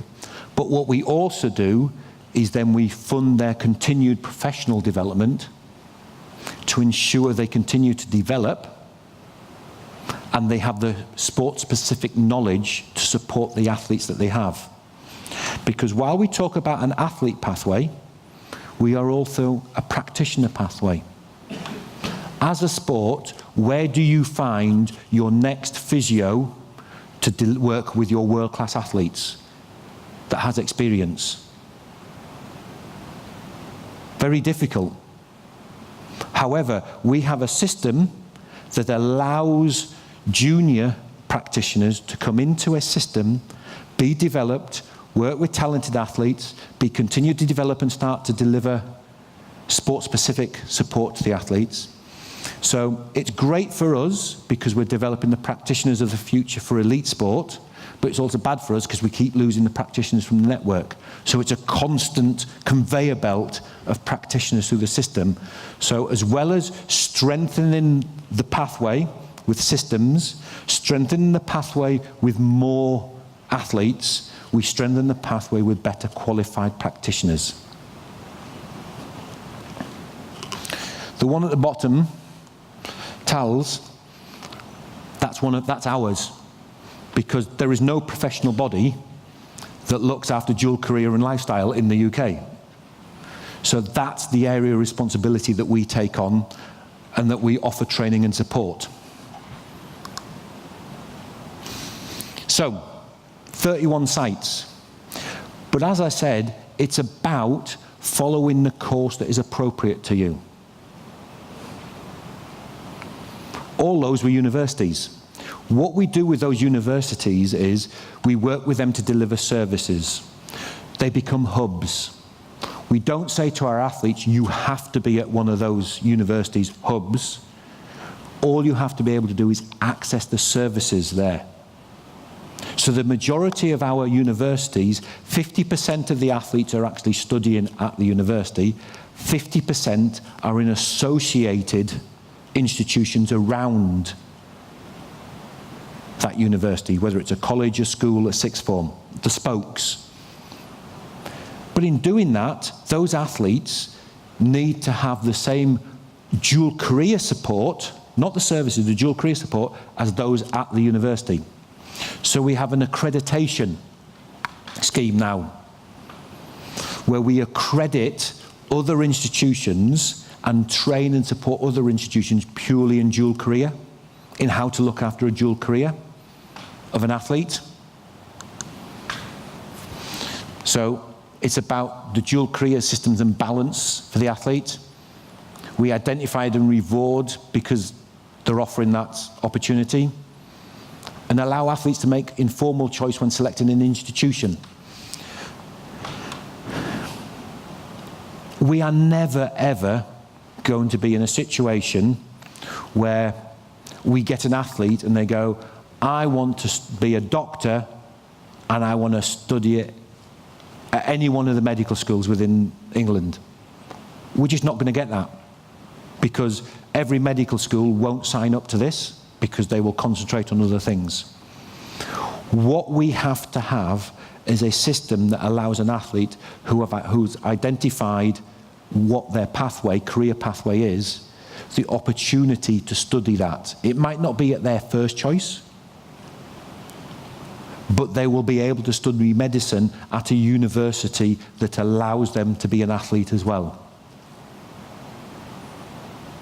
So in building a network of delivery sites with accredited sites around them, we're able to offer an athlete an opportunity to find a course at the right level in the right area.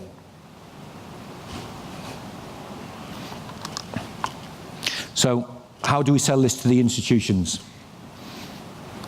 We recognize them, we accredit them, stand out from the crowd. It's a marketing tool for them. Education is a very, very competitive field. They all strive to have a unique selling point. So the majority of it gets them across the line. They firstly look at this as a unique selling point for the university. But it also shows their commitment to the duty of care of the individual. And it also links them in the bigger picture to a university. So they start producing a link between the college and the university as a pathway, not just for the athletes, but for other students.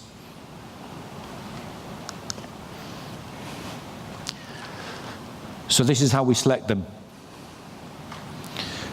In this case, we actually allow the institution to identify which athletes are talented.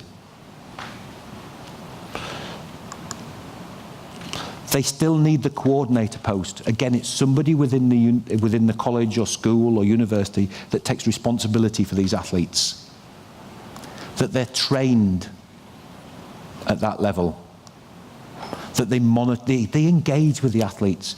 I sometimes call them great coffee drinkers, because that's how they generally meet the athletes, or mum, because for most of these athletes, this is their first person with responsibility or shows interest in them away from their parents. But it's very much a balancing act, that the relationship is more athlete driven, that they have to take responsibility for it as they get older, but it's still a support mechanism to them. They must have a policy, dual career policy.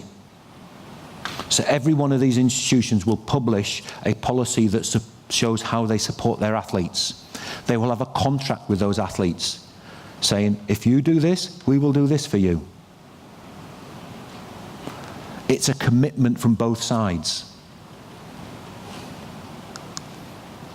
So, and this is what we ask them to provide. They must essential, every institution must provide planning sessions with the academic advisors, access to online notes, missed resources, flexible deadlines. You know, this is all built into their policy and the agreement that they give to the athletes. Actually, most of them also do this.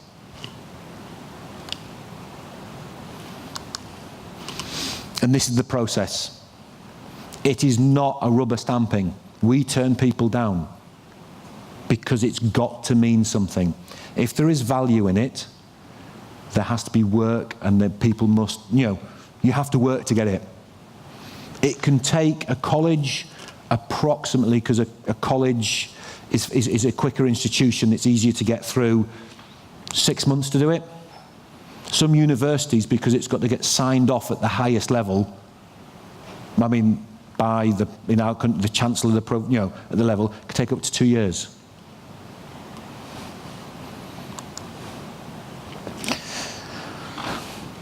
While I've talked about that the services we provide, the core services, the strength and conditioning, the lifestyle, the physio, the nutrition, that's all nice things. That's all helping the system.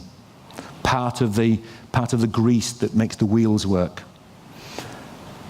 Actually, the key bit of work that we do, where we are the specialists in it, is actually the lifestyle and dual career. Because it's about making sure the athlete can do it. You can have as many systems and support mechanisms in place, but unless an athlete can navigate their way through it, what's the point?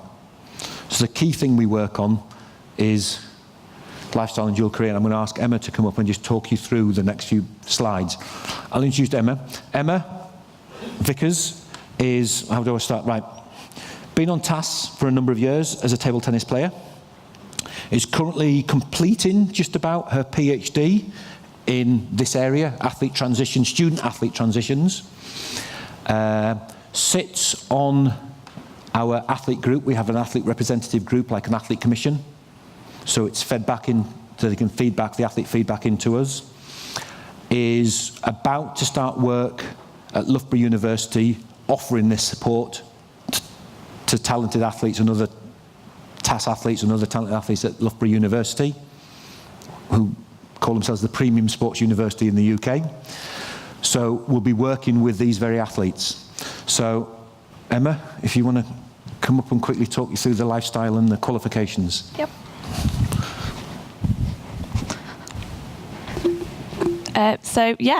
Thank you very much for inviting us to come here. And for Guy, I want to thank as well for actually inviting me personally to present as well. So as Guy mentioned, my area is within lifestyle and dual career support. So we've decided to include this area as opposed to the other core services because we believe this is a really important area for student athletes. Okay, so this is the glue that holds everything together. So this facilitates the whole dual career process. So what I'm just going to do is briefly talk about some of the tools that we have. So as you can see on the screen here, so we have the live scan wheel. So this is a very new tool that we've only just recently introduced. So what's on here is various aspects within the student athlete's life. So if you can see, it's things like sport, academics, relationships, finance.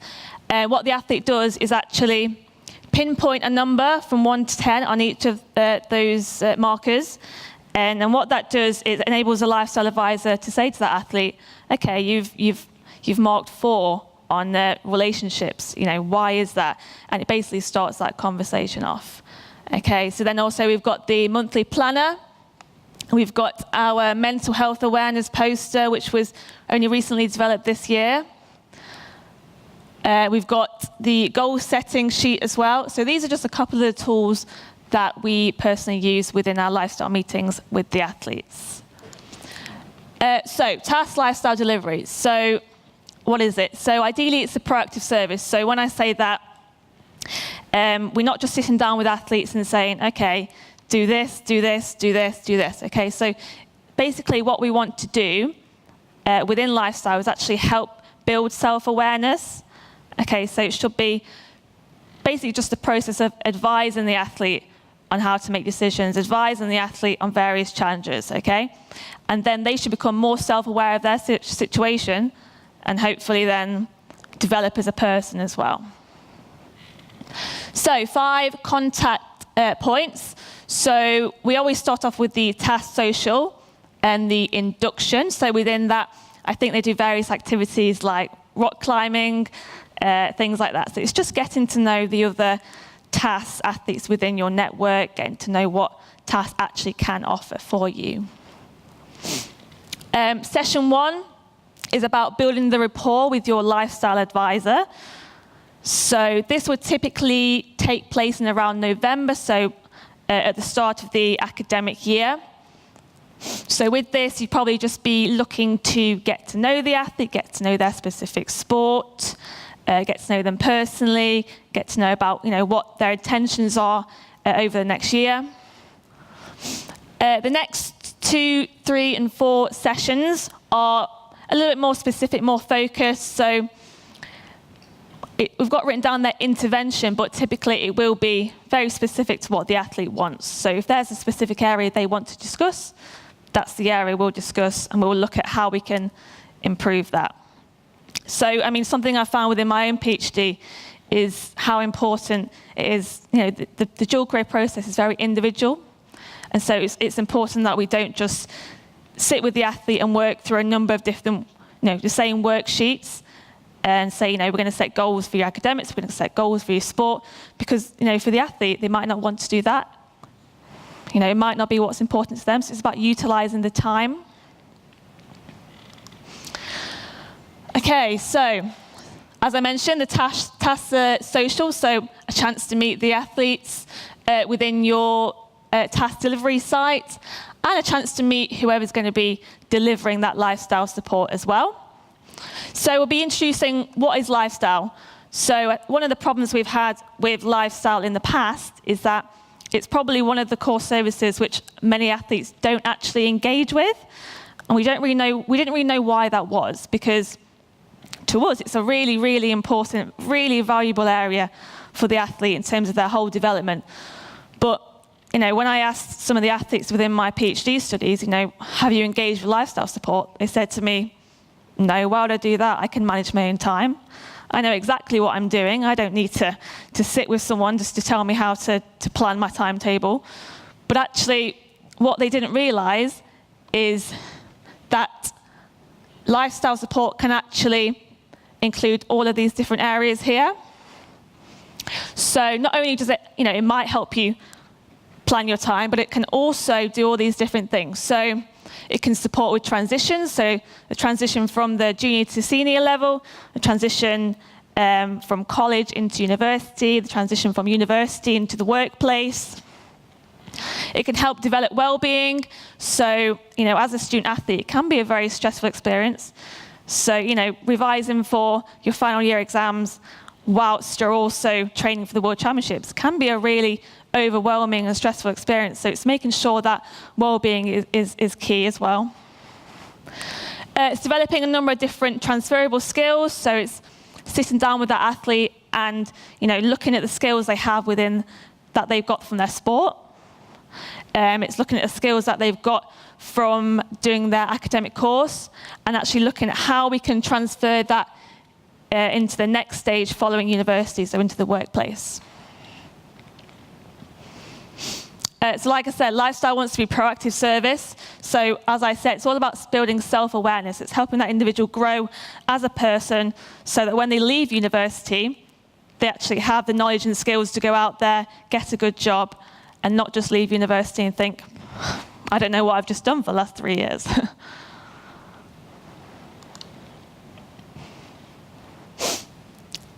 So, as I said, so I'm just going to very briefly run through these because I've already gone through them a little bit. So, session 1 in November, aiming to build a bit of rapport. So, quite a relaxed meeting environment. Maybe just sitting down for a coffee or something like that. You know, you don't want to be sitting in a very formal situation because that might put the athlete off a little bit. Build an understanding of the athletes. They learn about their specific sport, their commitments, their goals, their career goals. And then we'll probably finish with a lifestyle profiling activity. So this might be the lifestyle wheel that I mentioned at the start. So just pinpointing on the wheel the various different areas that they have in their life, and that will give the lifestyle advisor a bit of an indicator about the areas they need to specifically work on with that athlete. Then you'll select areas of focus, which you want to look at in the following interventions later in the year. And making sure that obviously you've set the date. Obviously athletes are very busy individuals, so it's important to be proactive in doing that. Okay, then session 2, 3, and 4, like I said, will just be very focused on what the athlete wants to work on themselves. So we might open up with a few general questions about what's going on in the athlete's life, and that might just start a whole conversation about something. We might revisit the profile wheel that we previously looked at. We might want to pinpoint the different areas again, see if there's areas of improvement. And then, obviously, actions for the next meeting. So that's just a very, very brief overview of what lifestyle support is. And like Guy said, it's actually, we believe, in TAS, it's a really important area that can help facilitate the whole process. The problem has just been having athletes engage with that process. So we think it's really important within that initial meeting, like I said, to make sure they understand all the different areas that lifestyle support can actually provide for them. So I'm just going to give a very brief overview of the qualifications that TAS have produced. So the first one is the TAS TASTE workshop. So TASTE stands for Talented Athlete Support in Transitions and Education. So this specific workshop is designed for sixth forms and colleges. Basically, it's introductory level course just to introduce them to the dual career concept and what it is. So it aims to empower dual career coordinators through building their awareness around the current dual career athlete demands, challenges, and key transitions. It provides an opportunity for the dual career coordinators to develop the skills needed to facilitate and lead an environment that is aligned to the TAS dual career accreditation scheme. And topics that will be covered include leadership, coaching, what dual career is. And like I said, this is just a real introductory level for not at the university level, for the school and sixth form level.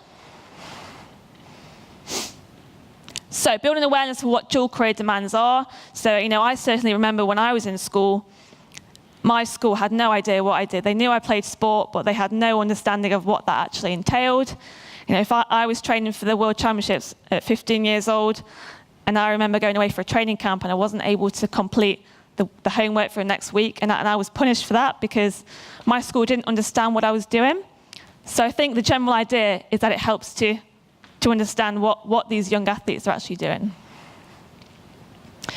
Also helps to develop communication techniques, so the correct way of talking to the young athletes, and also develop a basic understanding of national governing bodies and then the higher education landscape. It also enables the coordinator to support the athlete through future transitions. So all these different areas. So this is the pathway that the athletes will go down. So these are the different modules that they will do on that course. So obviously you've got the course introduction. You're then defining what is a dual career. You're then looking at the landscape, so you've got a bit more of an understanding about where the athlete comes from and where they are situated in their sport. Then discussions about what your role is. Finally, leadership and coaching skills. And then finally looking at what that institution actually wants to do moving forward, what their dual career strategy is. So this is the TASTE pathway that the sixth forms will go through. Okay, so what I'm going to move on to now is something that I know a bit more about because I actually just did this last week, and that is the Talented Athlete Lifestyle Support qualifications. So this is something that TAS actually produced in conjunction with First for Sport. So it's a First for Sport qualification.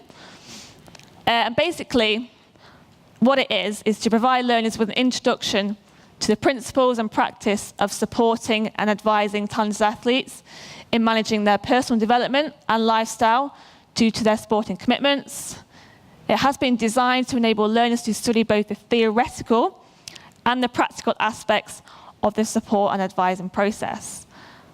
So it's basically, like I said, introduction again to how to support talented athletes. And what I really enjoyed about doing this course was that I found that I wasn't just sitting alongside people who wanted to be lifestyle advisors, but also coaches and strength and conditioning coaches, physiotherapists, nutritionists, because often the coach might be the person that actually sees the athlete the most, or the athlete might be with the physio 3 or 4 times a week. So for those individuals, it's really important as well that they know how to advise the athlete appropriately. So basically, as I said, the aim, help athletes become more self-aware, as I previously said, and take responsibility for their own lives, help them to be a bit more proactive to ensure that their lives move in the direction that they decide, rather than just leaving it to chance.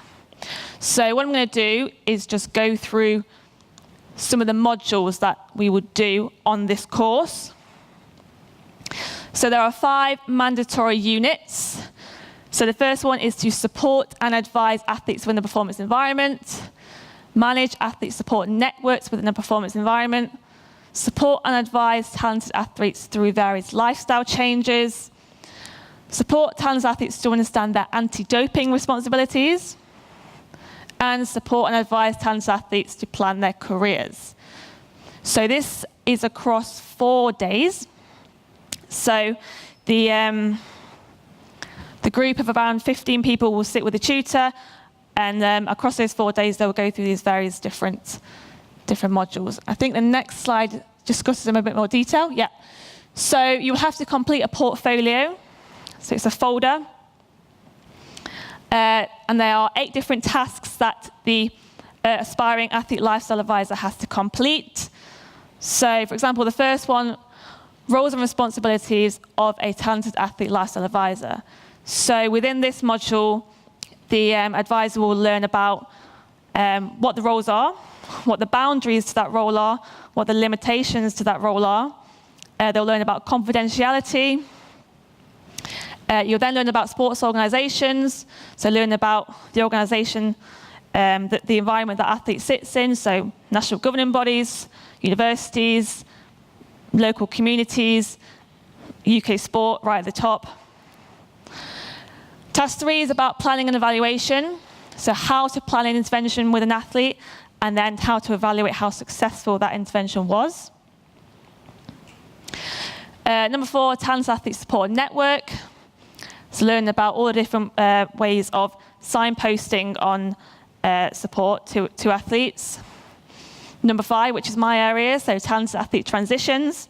So transitions into, through, out of university. Anti-doping, a really important area, which I actually learned a lot about last week. So learning how to advise the athlete in terms of if they come to you saying, I'm thinking about taking this particular supplement, how do I know whether it's got banned substances in it? So learn about where to direct them with that. Learning about what the anti-doping rule violations are. So just a basic underlying knowledge of what anti-doping is. Number 7, supporting talented athletes to manage their careers. So within this, you'll learn how to do various tasks on learning what skills the athlete possesses, what areas of work they're interested in going in, and they learn about where the best ways are to direct the athlete following their transition out of university. And finally, the last one is communication methods. So within this one, you'll learn about how the best way to communicate with your athlete is. So you learn about body language, you learn about tone of voice, you learn about how to situate yourself in the environment with the athlete, so all these different areas. So there are 8 portfolio tasks, and then I think the individual has to go away and they get about, is it 11 months, 12 months or so to complete that portfolio. So there's also a CPD program attached to this, so continued professional development. So within that, you will get CPD funding, which I think is £500. So they can choose what they do with that. So it could be going on to do further qualifications. It could be looking at opportunities to shadow other practitioners. So it's important to mention that this is not just in lifestyle, this is within all disciplines. So as Guy was mentioning, it's not just about learning how to support athletes in your sport, but also learning about how to also learn about other sports and what they need. Conferences, so this year we had the first ever TAS Lifestyle Conference, where lifestyle advisors from the TAS network came, listened to presentations from PhD students and research, and basically just met to discuss what's moving forward in that area. Okay, so that's covering all of the qualifications. So now I'm going to go into the final area. I think it's the final slide, looking at research, so something that I personally know quite a bit about. So TAS research and insight. So the development of the TAS program is based on knowledge. So each year, TAS is now dedicated to funding one PhD and one major research project. So although I didn't originally start my PhD with TAS's funding, they've actually, as soon as they found out the topic area I was studying, they jumped on that, and they've helped me go to conferences, things like that, things like here, and supported me that way. So the Transitions PhD is my own PhD, so if I just give you a very brief overview of what that is. So I am looking at the transition into university and the various pre-transition expectations, the challenges, what they think university life's going to be like, and then looking at what actually happens when the athlete arrives at university. What are the changes, and how do we actually support that? And what I actually found is that most of the athletes didn't expect the changes that took place at all. It was a complete shock to them. And then looking at the transition through university, so I've got a study where I've created 4 different stories of 4 different athletes and their pathway through university. And as I mentioned before, what I found is that the pathway is very individual. You know, there are certain events that might happen in an individual's life that makes that pathway go a completely different direction. And then my final study is about the transition out of university, which I personally found the most interesting and the one I feel I can relate to as well. Because, you know, when an athlete is receiving all this support whilst at university, you know, they're obviously improving in their sport, hopefully, and, you know, they might still have aspirations to complete at a high level. However, when they leave university, often they will lose a lot of that support, and often that leaves the athlete in a situation where they're stuck, you know, they're uncertain about their future, and, you know, they don't really know what to do from there. So I found this transition to be a really important one. We've then got another PhD, so the next 2 are both from Loughborough University, and they're actually going to be here this afternoon. They've got delayed last night. So we've got a minor gap PhD, so as Guy mentioned, this PhD is basically testing out that and being able to use it as within lifestyle sessions, I think. We've then got an academic measure PhD, so Nicola, she's looking at the academic side of being a student athlete, whereas the majority of research so far has looked at the sports side. And then Guy is looking to do a project on the types of dual career athletes. As he discussed before, there are 5 different types, but there are actually no research to back this up at the moment. Then got the athlete groups, so this is what I was part of this year. So it was around, I think it was about 10 different TAS athletes, all of different ages, from different institutions, different courses, different sports, and we met basically about 5 or 6 times across the year to discuss, you know, what we thought was good about the TAS program, what we thought could be improved, what we thought was good about our practitioners, what they were doing well, and basically the idea is to, you know, help inform the TAS program and improve it for everyone. And the final thing I'm just going to touch upon is the dual career research resource, which is in partnership with ADECO. So this is something that myself and 3 other PhD students have been working on. So what this has included is searching for dual career related academic articles. And what we have found is that there are only around 45 to 50 dual career research articles which are actually looking at the dual career process and not just using student athletes as their population, for example, within their study. So we were really surprised at the small number of articles there were. And what we're looking to do with that is to create a website in partnership with ADECO. So what we've done is write up the articles in quite a small paragraph or so, in quite an applied format, so that coaches and parents and, you know, anyone that's interested in supporting dual career athletes can read and learn more, basically. And we're looking to launch that, I think, later this year, hopefully, fingers crossed. So that covers all of the research area. I think Guy wanted to touch on something as well. No, so, as I said, the learning of TAS has been through doing. But what we now understand is that we actually now need to do some academic research behind it. So that's why we've started doing the research project, because going back to what I've said and the research that we've done in actually finding out what research is out there, there's very little. And what research out there is based on wrong areas. They've used certain types of athletes to try and develop research, to develop systems in other areas. So what we're trying to do now is actually take the data that we have and make that available generally for people to look at. So this work with Adecco will mean that all the research that we have will go online, that people can then see and provide. Because we get into discussions in the UK with regards, well, are we giving away trade secrets with regards to the development of athletes? Not really, because all we're talking about is a system. Each country is slightly different with regards either their sporting system or their education system. There are tools in here and there are systems of work that we do. You actually have to apply it to your own environment. And it's not about, for us, winning the medals, it's about the individual. So what we want to do is actually help the athlete. So it doesn't bother us whether it's an English athlete or Scottish athlete, who we don't really want to help at all, because we want to beat them in the Commonwealth. But it's about providing a system that athletes are better educated, whether it's English, whether the United States or anything like that. So yeah, we're happy to share and we're happy to support and provide information. And hopefully this morning, it's been very quick. It's been very difficult to explain what is very now a complicated system that we are very immersed in. So we may have talked about things to us that seem obvious or we understand because it's just what we do. Yep. So an opportunity for questions now, or colour us later. Both of us are here today and tomorrow.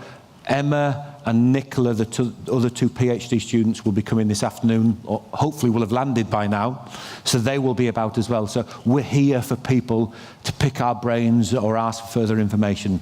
But thank you very much for the opportunity to talk today.